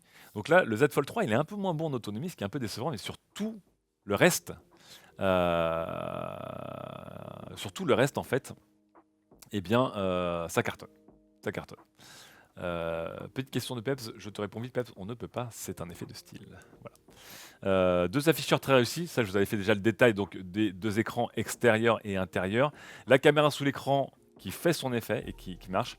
Le plein de puissance, parce que je vous rappelle qu'on est sur un Snapdragon 888. La compatibilité S Pen, elle est là. Étanchéité, ça, personne ne s'y attendait, elle est également là. Le défaut ici, je dirais que c'est pas le défaut de ce modèle, mais le défaut du genre des Fold, qui sont quand même des gros téléphones, ça c'est sûr. Et par contre, là où je suis déçu, donc il y a cette autonomie. Là, je suis déçu. Le traitement photo, je m'attendais pas à autre chose que du traitement photo Samsung, qui a toujours été un peu agressif, surtout sur du milieu de gamme. Et encore une fois, je vous rappelle que les Fold n'ont pas d'appareil photo haut de gamme et milieu de gamme. Et ça, par contre, je suis très déçu. Puisque une des grosses nouveautés, encore une fois, du Fold 3, c'est d'être compatible avec un S Pen. Et ça fait complètement sens pour un téléphone en forme de tablette. Mais le fait que le S Pen ne soit pas vendu en pack avec, je trouve ça un peu chiche de la part de Samsung. Et j'aurais plutôt poussé vraiment le S Pen Fold Edition, au moins pas le S Pen Pro, mais le S Pen Fold Edition en pack avec.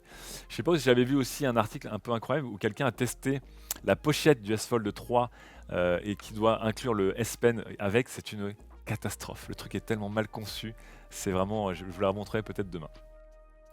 Mais Gpif qui dit ça vaut 5 étoiles vu qu'il se casse en le regardant. Écoute Gpif, les finitions du Z Fold 3 sont, enfin pour le peu que je l'ai eu en main, sont excellentes.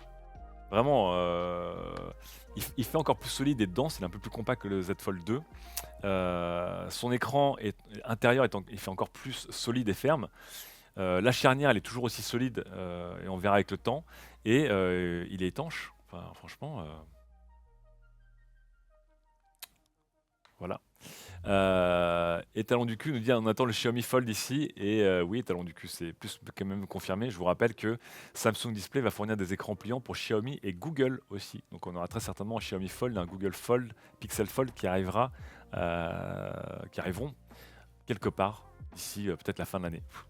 Je me fais attaquer par un petit insecte. Alors est-ce que sur le Mi 8 il y a une puce NFC? Je ne sais pas du tout.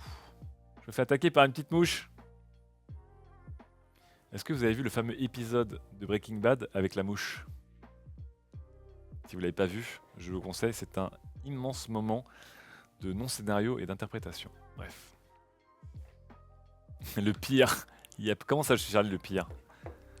C'était un épisode absolument incroyable. Je vous rappelle que c'était un épisode qui a été produit durant la grève des scénaristes aux États-Unis. Et donc ils ont fait un épisode juste de Walter White, Jesse Pinkman et une mouche.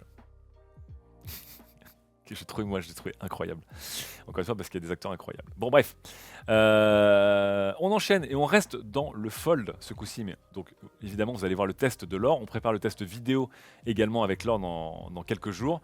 Mais en attendant aussi, une très bonne nouvelle, et je trouve que c'est un bon point pour Samsung, puisque One UI 3.1, qui est utilisé dans les Z Fold 3 et Z Flip 3, eh bien, et notamment les nouvelles features, donc la mise à l'échelle d'applications comme Instagram, la gestion du multitâche amélioré, etc., eh bien, la plupart des Z Fold, donc le 1 et le 2, vont bénéficier de ces nouveautés, de ces améliorations ergonomiques et software. Alors évidemment, rien ne les empêchait d'en profiter, bien sûr, mais encore une fois, on sait à quel point sur Android, c'est toujours un peu la roulette russe et la loterie pour savoir si vous allez avoir un vrai suivi de vos téléphones. En tout cas, là, c'est cool, puisque donc pas mal de nouveautés ergonomiques du Fold 3 seront apportées sur le Fold 2 et le Fold 1, et ça, c'est bien. Ça, c'est quand même cool. Hop. En tout cas, moi j'ai vraiment hâte de tester le Fold en un peu plus longue durée. Maintenant que les tests sont terminés, je vais me le passer en daily pendant quelques jours ou quelques semaines et voir ce qu'il vaut par rapport au Fold 2, qui pour moi est un très bon téléphone d'un point de vue hardware, mais le software était vraiment, c'était pas encore là quoi. Donc là, il y a quand même, il y a des grosses avancées et on va voir si ça marche vraiment. Et surtout, pour moi, si le stylet est vraiment utile pour jouer au hasard à Hearthstone par exemple. Non, bosser bien sûr, bosser, que bosser. Bref, voilà la bonne nouvelle côté Samsung, et donc si vous avez un Fold, allez-y. On enchaîne du coup avec Samsung là-dessus, avec un téléphone plus traditionnel mais qui est attendu par beaucoup plus de personnes ce coup-ci. Évidemment, c'est le Galaxy S21 FE, qui est un peu l'arlésienne et le serpent de mer chez Samsung, parce qu'on vous rappelle que Samsung avait littéralement officiellement dit qu'ils ne savaient pas s'ils allaient le produire selon les pénuries de composants ou pas. Mais normalement, eh bien, la dernière rumeur, c'est que la production des S21 FE a débuté. Et elle devrait en tout cas, enfin elle a débuté pour septembre, et celle du Galaxy S22 va débuter en novembre. Ça veut dire que ça nous confirmerait que les S22 seraient eux très certainement annoncés en début d'année, puisque vous avez vu que désormais chez Samsung, janvier-février, un peu leur nouveau calendrier de sortie là-dessus. Donc évidemment, on sait que le S21 FE arrive, et tellement puisque qu'on a littéralement aussi un leak qui vient de Sam Mobile, hein, qui est un des sites de référence sur l'actualité Samsung, et on a littéralement voilà le mode d'emploi qui est leaké, et vous pouvez voir aujourd'hui la tête de l'appareil, qui est une tête, enfin un visuel, un design très traditionnel, mais encore une fois c'est le S21 FE, mais moi je l'aime beaucoup parce que notamment le S21 FE avait un écran plat et pas un écran incurvé que je détestais sur les anciens Galaxy S. Maintenant aujourd'hui, effectivement, ce n'est plus le cas sur les nouveaux Galaxy S. Mais voilà, un design générique au possible, mais encore une fois, si on a un maximum de performance et de features pour 600 euros, on va pas cracher dessus, hein, franchement. Hop là. Iji Oni qui dit: je suis encore sur un iPhone 7 Plus depuis sa sortie, et à part la batterie, je suis comblé dans les places aux haters d'Apple. Il n'y a pas de haters d'Apple ici, il y a des haters de rien. On est évidemment très très juste entre Android et iOS. Tout le monde aime tout, bien sûr. Et justement, on va rester sur Android ce coup-ci, et on va parler encore des rumeurs qui se multiplient toujours sur le Google 6 et le Google 6 Pixel, pardon, et le Google Pixel 6 Pro. Je vais y arriver, trop de références. Eh bien, maintenant, on a une nouvelle date potentielle d'annonce qui serait mi-octobre, et un lancement dans la foulée fin octobre. Alors ça, on va pas passer trop de temps dessus, puisque je vous rappelle, on a parlé beaucoup des rumeurs du Google Pixel 6, mais un truc qui m'a intéressé, et je pense que je le retrouve ici. Hop, on va rester là-dessus. On a cette news. Je vais un peu vous spoiler, désolé, désolé Diana là-dessus.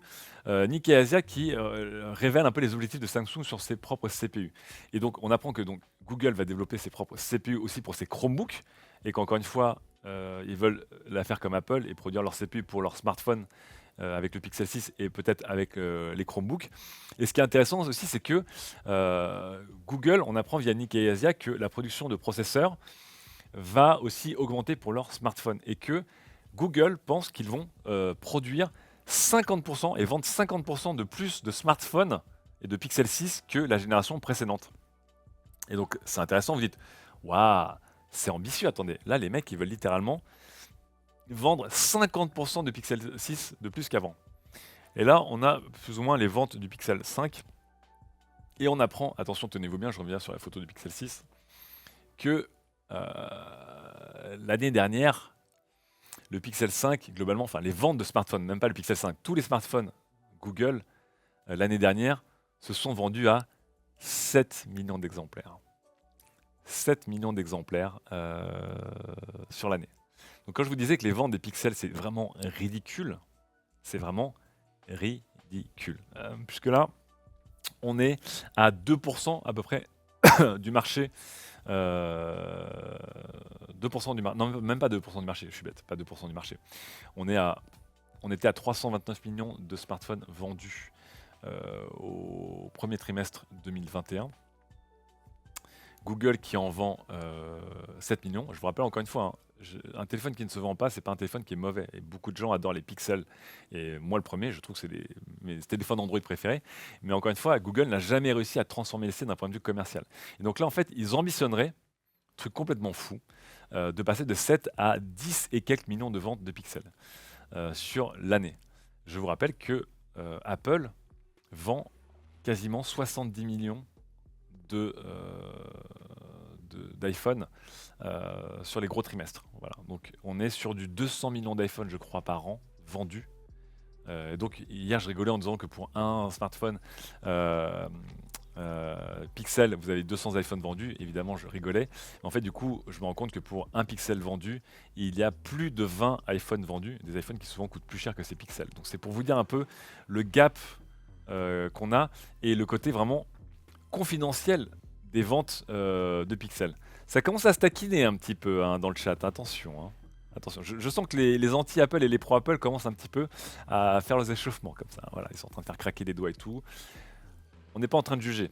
Encore une fois, il y a les qualités intrinsèques d'un produit, puis après il y a la hype qui va avec et la réussite commerciale. Et voilà. Je pense honnêtement que les iPhones méritent leur succès, parce que je trouve que ce sont des bêtes de téléphone.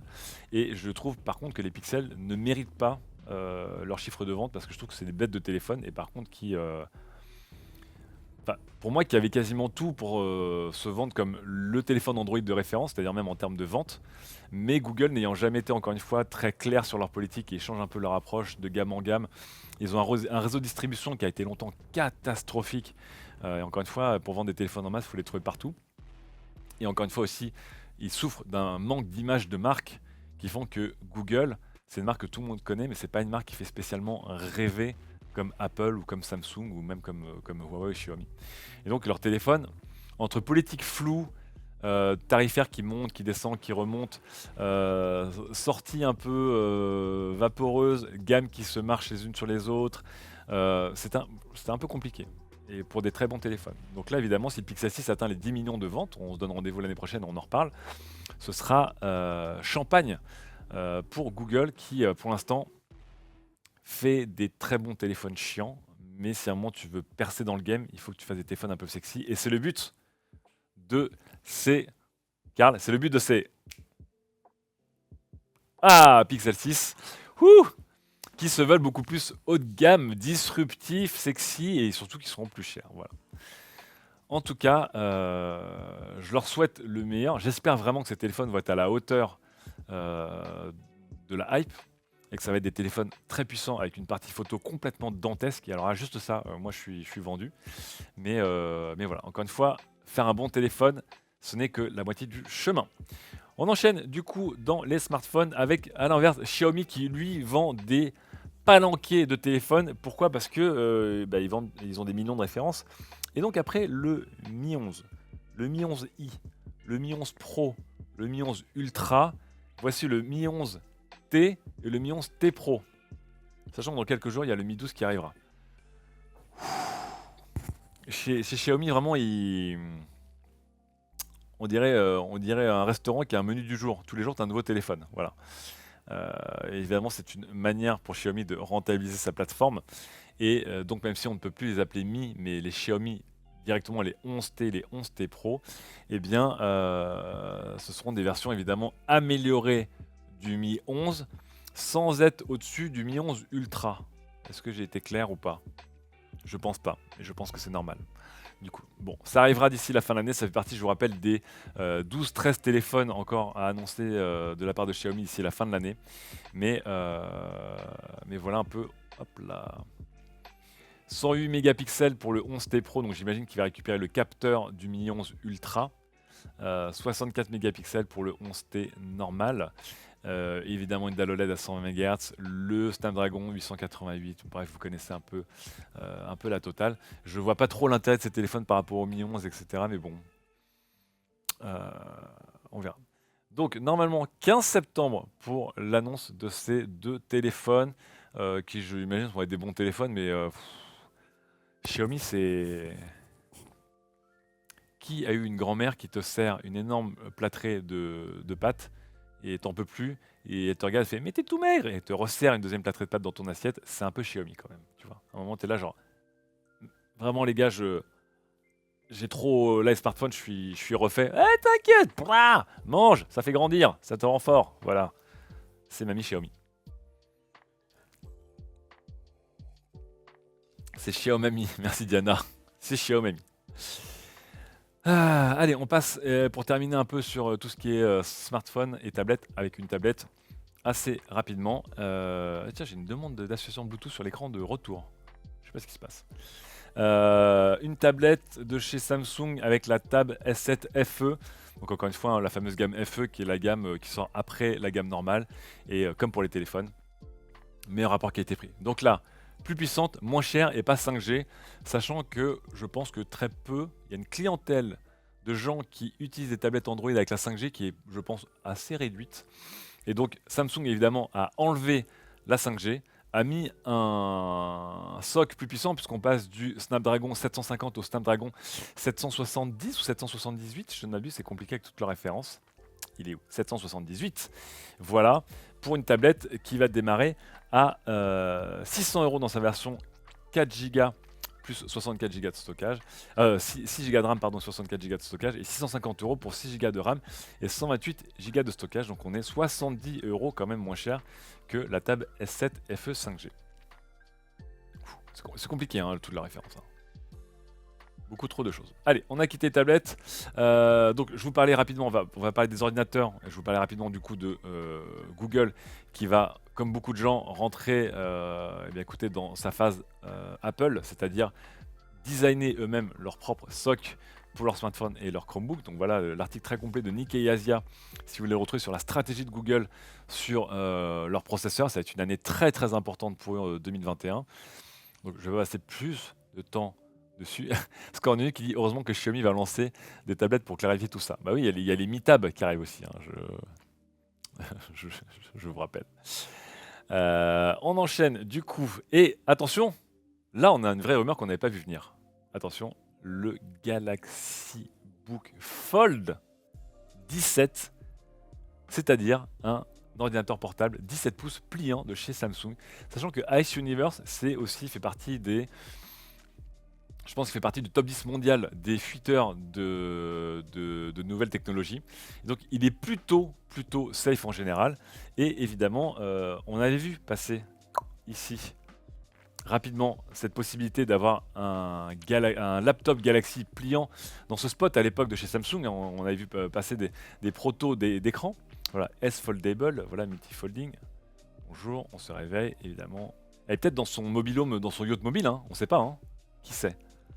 Donc là, évidemment, on revoit cet écran qui se plie en 3. Voilà, incroyable. Easy to carry, voilà. Et vous allez voir, est-ce qu'on va y avoir droit?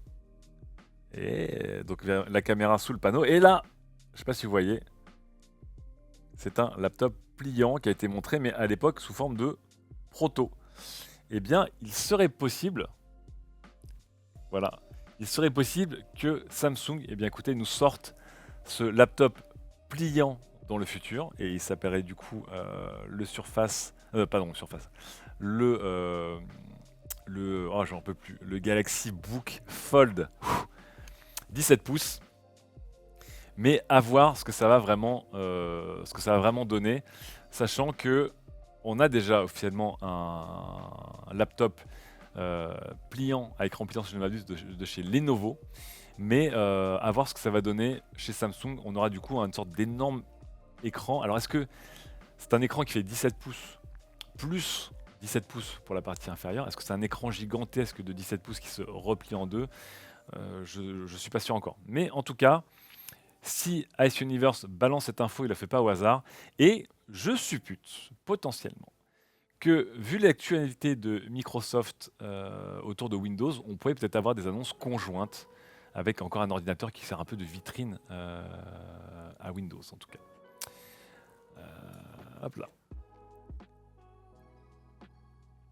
Mais encore une fois, je me pose vraiment la question de l'utilité pour un laptop.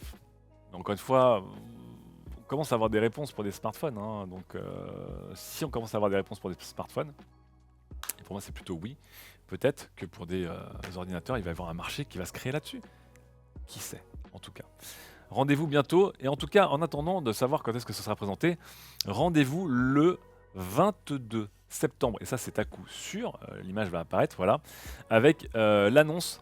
Donc mercredi 22 septembre à partir de 17 h, l'annonce hardware de Microsoft. Donc je vous rappelle qu'il y aura Ignite plus tard dans l'année, qui est le grand raout de Microsoft, mais il y aura une présentation pour des surfaces évidemment, puisque je pense que la silhouette ne laisse pas trop place au doute. Microsoft qui va présenter de la Surface, donc Surface Pro j'imagine, peut-être du Surface Book, du Surface Go, peut-être enfin la Surface Neo qu'on attend depuis un petit bout de temps. La Surface Duo qui, je vous rappelle, leur smartphone Android qui a fait un énorme four, mais on a vu des leaks d'une version 2. Bref, ce sera intéressant, ce sera aussi l'occasion de voir ce cher Panos Panay nous raconter son enfance avec beaucoup d'émotion. Mais ce serait intéressant. Ça fait quelques années, je trouve que les présentations Microsoft, notamment hardware, sont super intéressantes à voir, plutôt bien scénarisées. Leurs produits, bons ou moins bons, sont quand même toujours très intéressants lors de l'annonce. Et donc voilà. Donc 22 septembre, normalement, à partir de 17h, donc j'aurai le temps de vous reteaser la chose et voir s'il y a un horaire spécifique, genre est-ce qu'on prend l'antenne 30 minutes avant ou est-ce qu'en fait 17h c'est au moment où ils vont faire 1 heure de remplissage avant la vraie conférence. Je vous tiens au courant, mais vous notez ça dans votre agenda, bien sûr. On reste chez Microsoft ce coup-ci, on passe au software avec... Oh là là là là, Karl, tu m'as régalé là-dessus. Avec Windows 11. Et je vous rappelle qu'il y a toujours cette grande discussion de, mais attendez, est-ce que Windows 11 est vraiment aussi sélectif que ça, avec la fameuse puce, la TPM, la compatibilité avec les nouveaux drivers unifiés, etc. etc. Et bien pour l'instant, les bêta-testeurs qui veulent installer Windows 11 sur leur machine, certains se font, comme je vous le disais en début de quotidien, ils se font sortir, voilà, un peu comme le videur vous disait, monsieur, pas de basket ici, et bien là c'est les... Monsieur, pas de vieux PC ici, puisque beaucoup se sont fait renvoyer vers Windows 10. Et donc ça montre que là-dessus, Windows 11, il va y avoir beaucoup, euh, je pense, de personnes frustrées qui vont se faire éjecter de Windows 11, même dans sa version complète. Je vous rappelle qu'il y a tout un guide et même un système pour tester votre machine et savoir si elle est compatible avec Windows 11. Mais encore une fois, je sens que ça va être compliqué pour Windows de communiquer de manière claire, vraiment claire, pour dire qui a droit à Windows 11 et qui n'a pas droit à Windows 11 et est-ce qu'on peut contourner ou pas contourner parce que pour l'instant c'est un peu flou quoi. C'est un peu flou.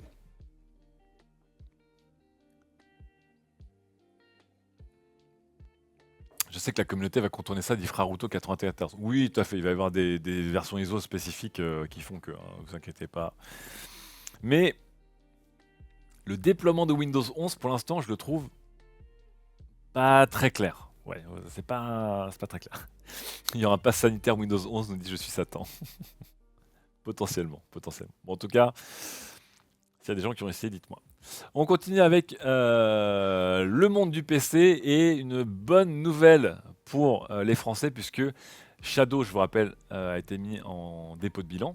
La fameuse startup de cloud gaming. Shadow a été racheté par OVH et Shadow est en train de se relancer et vient d'annoncer plusieurs choses. Un, enfin des places. Voilà.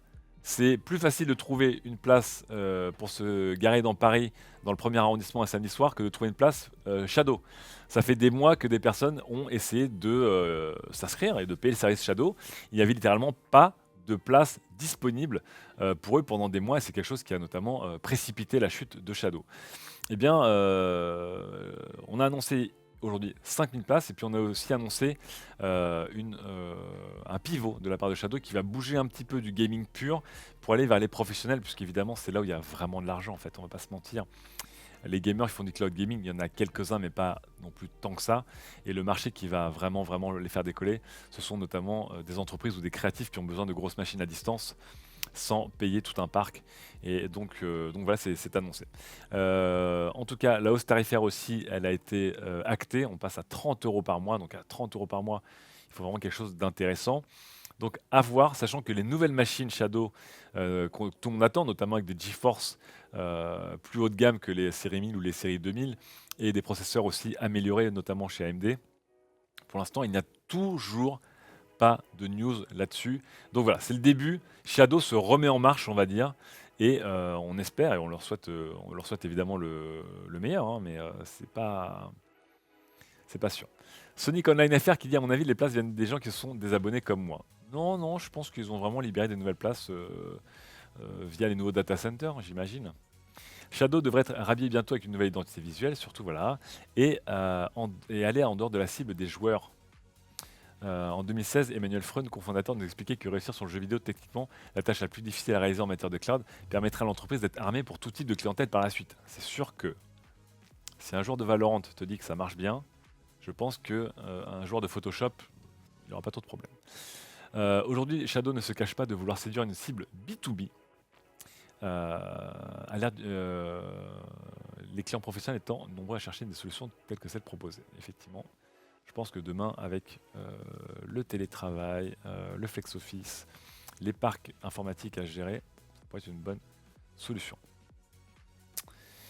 Voilà, en tout cas. Et oui, Calypso, ils se sont fait racheter par OVH. Ils se sont fait racheter par OVH. Mais ce qu'on attend encore une fois ici, c'est ça. Les nouvelles mises à jour matérielles ne sont pas prévues pour tout de suite. C'est un peu compliqué.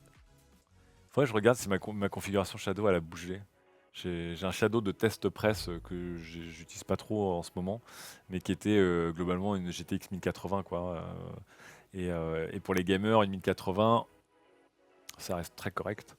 Mais évidemment, des gens voulaient toujours plus, et notamment des séries 2000 ou des séries 3000. On enchaîne, du coup, maintenant, on va passer un peu au RS et au GAFAM, avec, s'il vous plaît, j'ai besoin d'un silence digne de l'importance, c'est-à-dire un silence d'à peu près 2 secondes. Voilà, 2 secondes de silence pour les stories LinkedIn. Voilà, les 2 secondes de silence, puisque qui a déjà regardé, et surtout qui a déjà fait des stories LinkedIn? J'ai envie de dire, LinkedIn, c'est le réseau des winners et des gens productifs qui se lèvent à 4h du matin et pour qui chaque challenge devient une opportunité commerciale. Est-ce que vraiment tu as envie de poster des stories LinkedIn qui prouveraient à ton réseau professionnel que tu glandes, en vrai?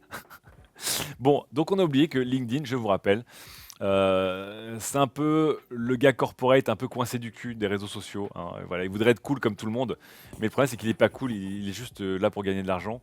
Et il a beau dire Yo Legends, tout le monde fait mec, tu portes un costard même chez toi, arrête s'il te plaît, force pas. Donc il arrête de forcer, LinkedIn, il a dit ok, je suis le mec corpo de la boîte. J'arrête les stories. Mais du coup, j'ai jamais vu de story LinkedIn, mais j'aimerais bien voir ce que ça donne des stories LinkedIn. Je sors du meeting Agile Scrub et je pense qu'on a énormément avancé sur Q4. Avec un filtre 3D quoi. Bon, en tout cas, bon, ils ont tenté pendant 1 an. Bon, je pense qu'ils n'ont pas réussi et je pense que pas beaucoup de personnes vont s'en émouvoir, on va dire, voilà. Hello young fellows, et oui Veost. C'est Agile ou Scrum dit Copa 2. Mais non, t'es pas assez LinkedIn toi, tu connais pas les réunions Agile Scrum. Les réunions Agile Scrum 360, disruptives. Bref, je vous en dis pas plus, ça m'a beaucoup fait sourire. Ils auront tenté, voilà, ils auront tenté. Évidemment, ça me fait penser, Madingue vous met en lien cette vidéo peut-être la plus légendaire du message à caractère informatique, avec le fameux winner. Et oui, la vie c'est comme une table de ping-pong, où les raquettes seraient des contrats et les balles des dollars. Allez, on va passer maintenant sur un autre réseau social qui, lui, a peut-être du mal à être un peu sérieux corporate, tellement que c'est le réseau social rebelle et un peu plein de sel et de la cour de récré. C'est évidemment Twitter. Et Twitter qui met en place, ça y est, les super follow. Qu'est-ce que c'est que le super follow? Eh bien, pour certains tweetos et certaines tweetas, vous allez pouvoir proposer du contenu derrière un paywall, sous abonnement. Tiens. Que pourrait-on faire comme type de contenu derrière un paywall où il faudrait payer pour le voir? Ce timing, évidemment, tombe très bien, car même si Twitter a annoncé les super follow depuis quelques mois, eh bien, évidemment, le fait qu'on soit en pleine tempête OnlyFans, et le fait que Twitter soit, encore une fois, on en parle beaucoup, un des derniers grands réseaux sociaux complètement ouvert au porno sans aucune forme de censure à part un léger floutage, hein, j'ai envie de dire, eh bien on va se demander. Donc pour l'instant, depuis le mois de juin, je vous rappelle qu'on pouvait s'inscrire sur le programme Super Follow pour ensuite le proposer écoutez, à ses followers. On va voir pour l'instant et vous pouvez vous abonner à un créateur ou une créatrice par mois à 3, 5 ou 10 $ pour avoir accès à ce type de tweet.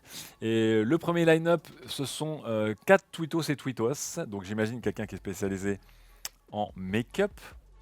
Voilà, qui va offrir notamment écoutez, un suivi pour certains de ses followers qui ont des problèmes de peau. Ok. Maïchachou, est-ce que tu peux passer sur moi s'il te plaît, Carl, au cas si j'ouvre un lien pas safe for work du tout? Ok, alors, on peut aller voir, hein. Euh, donc, Maïcha, qui a 17 000 abonnés, fait partie aussi des tout premières personnes à avoir accès au Super Follow. Ok, je la connaissais pas. C'est parti, on follow. Allez hop. On super follow pas, hein, attention. Si je paye, ce sera une note de frais.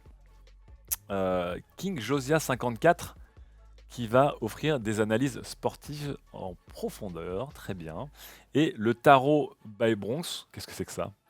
Eh bien, vous offrira une lecture du tarot, de l'astrologie et des conseils de bien-être intuitif, bien sûr, et une guidance spirituelle supplémentaire pour ce prix-là. Je sais pas quels ont été les critères de sélection de la part de Twitter pour commencer avec ces 4 tweetos et tweetas. J'ai envie de dire, écoutez, si à un moment j'ai envie de payer 10 dollars par mois pour avoir, voilà, on peut le voir, pour avoir une lecture de tarot à la mode du Bronx, écoutez, je sais pas. Non, en fait, ça s'appelle Bronx, je rigole. Mais bon, écoutez, je ne sais pas quoi dire d'autre. Voilà. Il manque les conseils en crypto, on a le bingo differ. C'est vrai, il y a toujours pas. Je vous rappelle qu'encore une fois, il n'y a pas de conseils financiers, hein. Jamais de conseils financiers. Mais écoutez, à voir. Honnêtement, Twitter ayant toujours été une plateforme du coup justement assez ouverte, notamment au cul, je pense qu'il y a pas mal de travailleurs et de travailleuses du sexe qui vont peut-être se retourner vers Twitter parce que ça reste un réseau qui est très puissant, très solide, qui a déjà fait ses preuves et qui ne va peut-être pas les laisser tomber du jour au lendemain. Mais est-ce qu'ils vont ne pas les laisser tomber du jour au lendemain, sachant que il y a encore une fois un énorme lobby anti-sexe et anti-porn. C'est rapporté par évidemment les inérables gars de chez Vice sur les lobbies et les associations notamment américaines anti-porn, anti-X qui font pression depuis des années, qui mènent littéralement une croisade contre tous les sites qui diffuseraient du porn. Évidemment, ils ont été assez nommés ces derniers temps, puisque une des grosses théories derrière le pivot de OnlyFans, c'était qu'il y avait justement une pression des banques, des systèmes de paiement et des investisseurs pour retirer les contenus explicitement sexuels ou des contenus illégaux.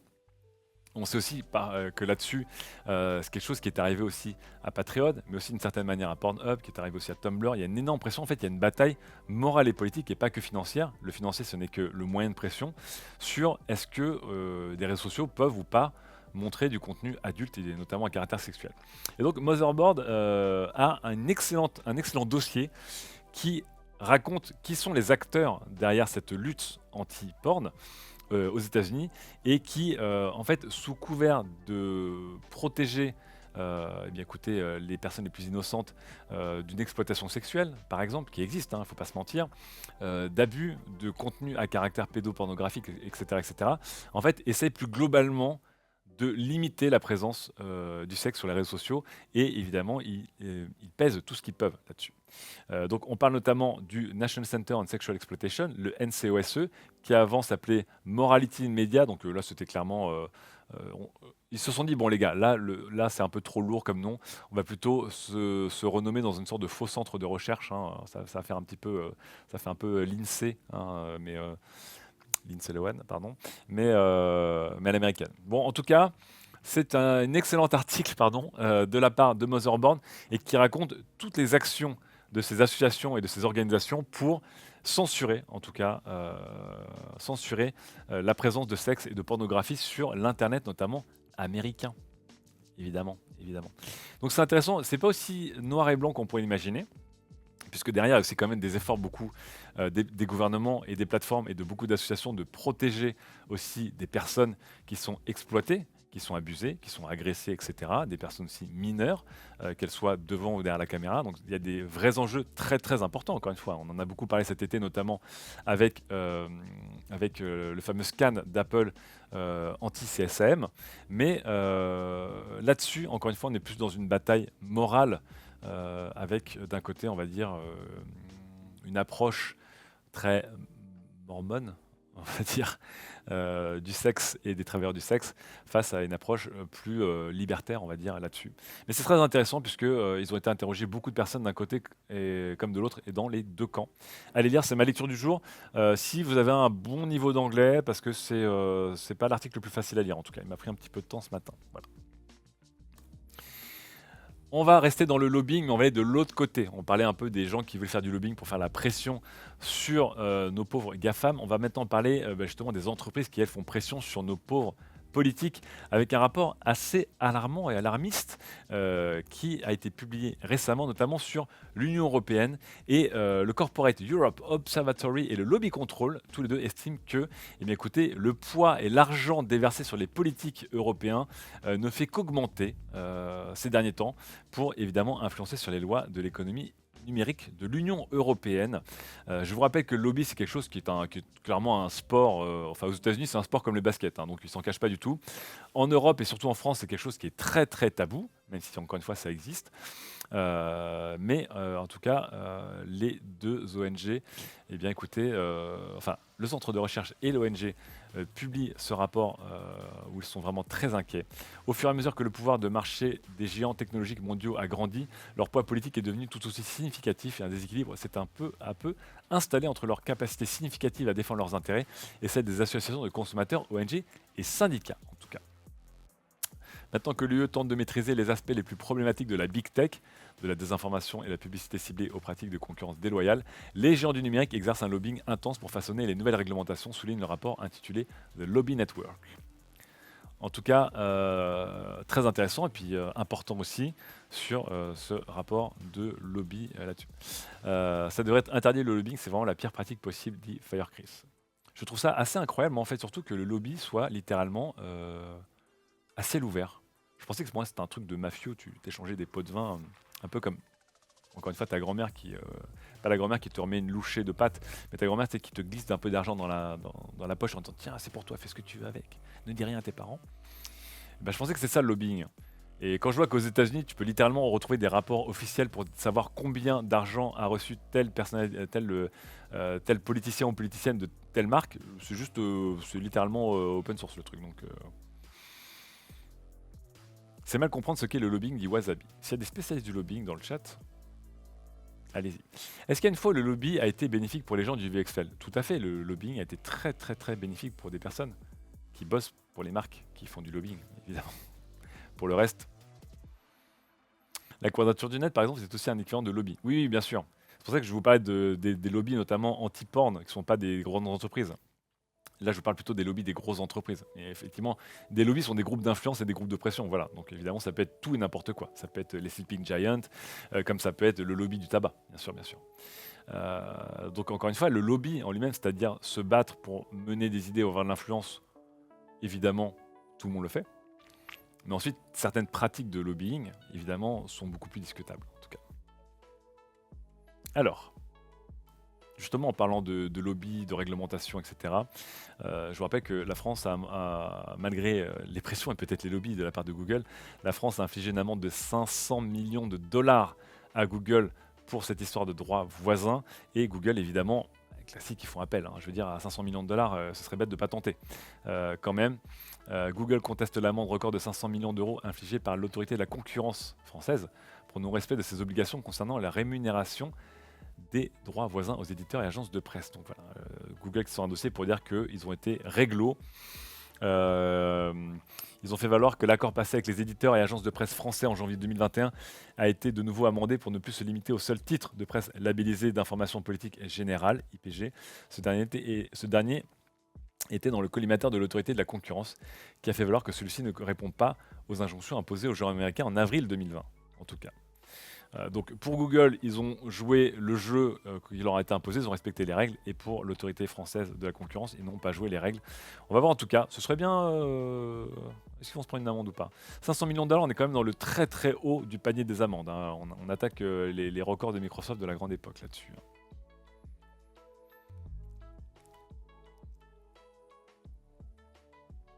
Alors, en parlant de politique, et en parlant évidemment de GAFAM, on passe de Google à Facebook. Et Facebook qui affirme Croix de bois, croix de fer, si je mens, oups, regardez un casque de réalité virtuelle là-bas. Facebook qui affirme vouloir réduire les contenus politiques de nos fils d'actualité. Est-ce qu'ils vont vraiment y arriver? Sachant que Facebook, à chaque fois qu'ils tentent d'améliorer les choses, c'est pas toujours une victoire. Facebook fait en sorte de réduire les contenus politiques lorsque ses utilisateurs naviguent sur leur fil d'actualité. Les tests ont débuté en février et vont s'étendre à de nouvelles régions. Donc, encore une fois, l'algorithme Facebook qui est remis en avant là-dessus. Il travaille à mieux comprendre les préférences variées des gens. En matière, en matière de contenu politique, et a testé un certain nombre d'approches basées sur ces informations. Un charabia pour utilisateur lambda, c'est clair, mais visiblement une réussite pour la firme qui a décidé d'étendre ses tests. Nous avons observé des résultats positifs. En tout cas, écrit Facebook dans une mise à jour de son article de blog. En conséquence, nous prévoyons d'étendre ces tests au Costa Rica, la Suède, l'Espagne et l'Irlande. Notons que la France n'est pas encore concernée par ces modifications algorithmiques, alors même que l'élection présidentielle 2022 s'engage doucement, nous dit Romain Chaland. Elle s'engage même vite, très vite. Franchement, ça y va, hein, ça y va clairement. Est-ce qu'ils vont y arriver? Bon, encore une fois, je vous rappelle que Facebook, depuis 2016 maintenant, est engagé dans un grand marathon de blanchissement de pâtes pour avoir l'air un peu respectable. Et autant vous dire qu'ils n'ont pas beaucoup gagné pour l'instant. Alors, on est en retard parce qu'il est déjà midi 44. Donc attention Diana, on va jumper. On va aller directement jusqu'à Apple, histoire de faire Facebook, Apple, Google, Microsoft, on aura fait tout le monde. Ok? Donc, on parle d'Apple et je vous rappelle que depuis quelques semaines, des voix commencent à s'élever au sein d'Apple et commencent à craquer un peu la coque aluminium, stainless steel, céramique et vitre d'Apple pour expliquer que Apple est une entreprise sur plein de points comme les autres et que chez Apple, il y a aussi des problèmes de sexisme, de discrimination, peut-être de harcèlement, peut-être d'inéquité des payes. Et en tout cas, un compte s'est lancé, je vous rappelle, il y a quelques temps, un compte Twitter et un site qui s'appelle Apple2 qui recueille des témoignages de salariés d'Apple, anciens ou actuels. Ils ont déjà reçu des centaines de témoignages, certains commencent à devenir un peu détaillés. Et méga surprise, chez Apple, comme chez beaucoup de géants, ça voudrait être l'entreprise la plus cool de la Terre, mais il y a quand même des problèmes. On a vu en tout cas là récemment que notamment dans le Slack interne d'Apple, eh bien, un chan qui était dédié à discuter sur l'équité et l'égalité de paie chez Apple a été banni par les RH, expliquant de manière très laconique en tout cas que même si ces discussions sont évidemment alignées avec les garanties d'Apple sur l'égalité de paie, eh bien en tout cas, ça ne respectait pas les conditions d'utilisation du Slack de l'entreprise. Autant vous dire qu'ils n'ont absolument rien dit, donc je dis on la cut. Donc voilà. Donc Kiliba nous dit c'est le cas dans toutes les boîtes. Oui, encore une fois, le truc c'est qu'il y a beaucoup de boîtes qui se veulent plus progressives et progressistes et qui ont une image de boîtes qui œuvrent dans le monde et qui donnent de l'argent pour rendre un monde meilleur et avancer sur ces questions sociétales importantes. Apparemment, c'est pas exactement le cas. Et puis encore une fois, comme beaucoup de choses, Apple ils sont moins cool et les RH sont peut-être moins cool là-dessus. Voilà.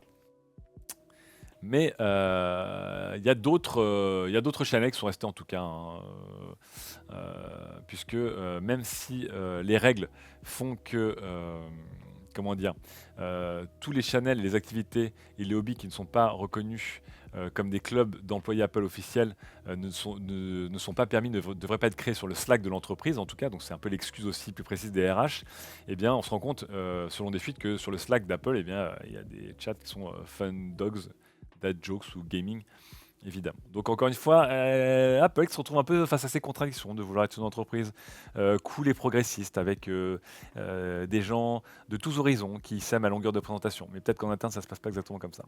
Je vous fais le suivi parce qu'encore une fois, tout ce qui va se passer sur les révélations d'Apple dans les prochaines semaines, ça ne fait que grossir petit à petit. Et je sens qu'il va y avoir des enquêtes qui vont en avoir, en tout cas. Alors, on quitte Apple et on va s'attaquer un peu à du piratage et du hacking avec un nouveau type de piratage. Vous savez qu'il y avait les rançongiciels qui vous volaient un peu vos données, qui bloquaient, qui prenaient en otage vos données. En voilà un qui est beaucoup plus pervers, qui me rend fou puisque c'est un piratage qui va vous voler ou vous limiter votre bande passante. Et je pense que tout le monde est parti en vacances cet été, et tout le monde évidemment a vécu ce moment où tu arrives dans une maison de campagne, tu dis oh, quelle vue, on respire enfin, oh là là, quelle qualité de vie par rapport à la ville. Et là, tu essaies de te connecter et tu as 2 barres de 3G et tu pètes un câble. Et tu passes ta soirée à rafraîchir des pages pour essayer d'afficher quelque chose, peut-être du texte, je ne demande même pas de l'image, quelque chose. Bref, vous savez l'enfer que c'est lorsque vous avez Internet mais que vous n'avez pas vraiment Internet. Hein. Ça, c'est le pire. C'est quand vous n'avez pas Internet du tout. Vous n'avez pas Internet du tout, bon, bah, vous n'avez pas Internet, quoi. Vous pensez à autre chose. Mais quand vous avez la possibilité d'avoir Internet, c'est-à-dire une barre de 4G ou 3 barres de 3G, ou une sorte de réseau Wi-Fi avec un routeur qui a été posé dans un grenier qui lui-même est en 4G à l'arrache sur le toit, et que vous passez votre temps à avoir une bande passante anémique ou des fois des sites qui ne veulent pas s'afficher ou qui des fois s'affichent et qui vous redonnent l'espoir, un peu comme un shoot de drogue, c'est affreux. C'est affreux, on est d'accord, voilà. Eh bien, en tout cas, le proxyware, c'est un peu ça. C'est de manière artificielle, des gens vont commencer à vous étouffer votre bande passante et vous laisser asphyxier jusqu'à ce que vous payiez la rançon. C'est ignoble. C'est vraiment ignoble. C'est vraiment le pire trigger de la Terre et franchement, voilà. Les pirates ciblent désormais la connexion internet de leurs victimes pour générer discrètement des revenus illicites. C'est affreux, c'est affreux. On peut venir se coller à votre hébergement internet, voilà. C'est affreux tout ça. On va dégrader tout ça, on va venir utiliser votre connexion pour faire des saloperies. Non, c'est laid, c'est vraiment laid. Bon, en tout cas, ça s'appelle le proxyware. C'est affreux. C'est affreux. On enchaîne maintenant avec un piratage encore plus drôle. Non, enfin encore plus drôle. Celui-là n'était pas drôle. Mais là, un qui est vraiment drôle, et évidemment, on va parler de NFT, de crypto. Donc je vous avais parlé hier d'un gars qui s'était fait voler 1 million de dollars de Bitcoin par 2 adolescents, qui avaient écrit à ses parents pour leur dire rendez-moi les Bitcoins, tout va bien se passer. Les parents n'avaient pas répondu, le mec les a attaqués en procès. Je vais vous parler aujourd'hui donc des NFT. Donc je vous rappelle, le NFT est un système global de certification par la blockchain de n'importe quel asset. Et l'utilisation la plus spectaculaire des NFT aujourd'hui sont évidemment l'art. Et on a vu notamment ces derniers temps des rochers en 4 couleurs qui se vendaient à des millions de dollars. On a vu aussi les fameux CryptoPunks se vendre très très cher. On a vu beaucoup de choses. Et bien là, il y a une histoire assez incroyable avec un mec qui s'appelle Pranksy, puisque je pense qu'il est fan de Banksy, qui est tombé sur une enchère sur le site officiel de Banksy, une enchère pour le premier NFT de Banksy. Et vous voyez, en fait, c'est un CryptoPunks avec une usine derrière. Et ce lien envoyé vers une enchère sur OpenSea.io. OpenSea, je vous rappelle que c'est la plus grosse marketplace, la plus grosse place de marché de NFT au monde. Et donc le mec s'est dit, attends, il y a le lien sur le site de Banksy, qui envoie vers OpenSea, qui est un truc assez costaud. Et le mec, banco, il a balancé 100 ETH là-dedans. Donc je vous rappelle qu'aujourd'hui, un Ether, ça coûte, je crois que c'est en train d'approcher tranquillement des 4000 euros. Donc il a mis 100 ETH pour acheter cette œuvre. Évidemment, il s'est rendu compte ensuite que déjà l'œuvre était un peu bizarre. Il s'est dit, ce serait pas une sorte de CryptoPunks qui a été avec un fond à l'arrache. Ensuite, l'annonce a disparu. Et ensuite, eh bien, écoutez, l'entourage de Banksy, parce qu'il y a littéralement un site qui est là pour officialiser ou pas les moves de Banksy, pour dire c'est lui ou pas, eh bien, a annoncé qu'ils n'avaient jamais mis en place de vente de NFT. Donc, absolument incroyable. Donc, le mec pense que il a été piraté. Et le mec, il a l'air quand même plutôt zen, hein, pour un mec qui a quand même perdu 100 Ethers. C'est énorme, énorme. Le mec a perdu 100 Ethers. Eh bien, un peu dingo. Le hacker ou la personne qui a créé cette fausse offre et qui lui a vendu ce faux NFT lui a rendu ses ETH. Il lui a rendu ses 100 ETH. Donc un peu dingo. Donc l'acheteur qui s'appelle Pranksy n'aurait perdu que 6000 euros, qui sont un peu le frais de mint demandé par OpenSea, mais il n'aurait pas perdu 100 ETH. Donc, ils sont un peu drôles de gens qui ont volé mais rendu des ETH. Alors, du coup, les gens se posent la question. Est-ce que c'est juste une sorte de mec qui a hacké un peu le site de Banksy, donc il a créé une œuvre bidon, il l'a mis sur OpenSea, comme n'importe qui, il a le droit. Ensuite, par contre, il a piraté le site de Banksy pour mettre l'annonce le temps que quelqu'un la repère. Il a vendu vite fait l'œuvre et il s'est cassé, ce qui est la théorie la plus probable.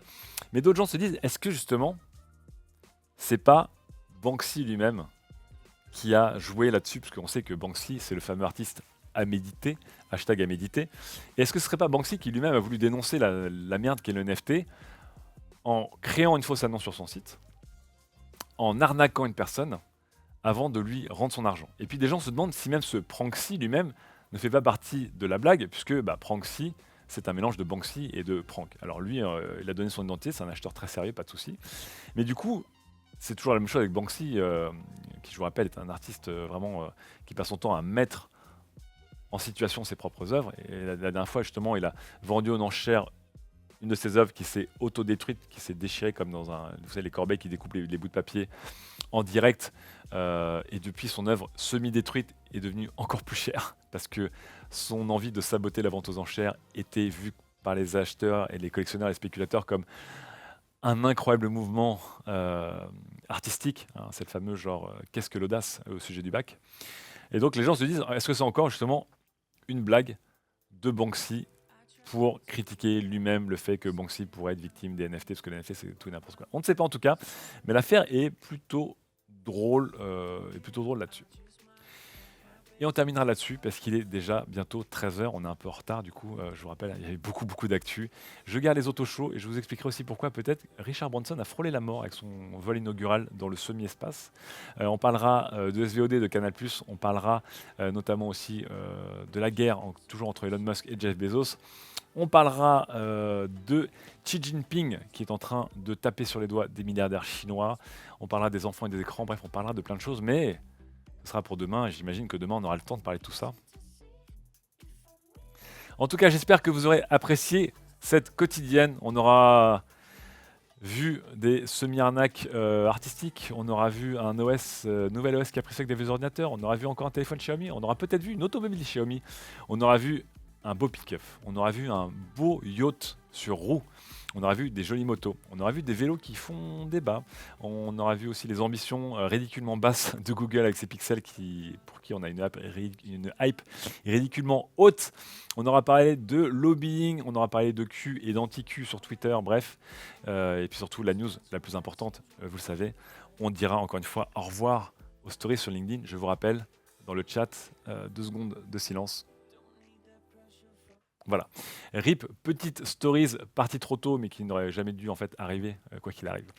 En tout cas, merci beaucoup à vous d'avoir été toujours aussi cool dans le chat. Je vous rappelle, le replay arrive assez vite dans la journée. Ensuite, on vous publiera le condensé de tout ça, parce qu'on va tourner maintenant le condensé, qui arrivera, lui, un peu plus tard aussi dans la journée. Je vous fais des gros bisous. Merci à Karl, à Diana en régie, toujours aussi cool et impeccable. Et on se retrouve dès demain en live, évidemment, à 11h pile poil, pour une quotidienne avec toutes les news que je vous avais promis. Ciao et bisous.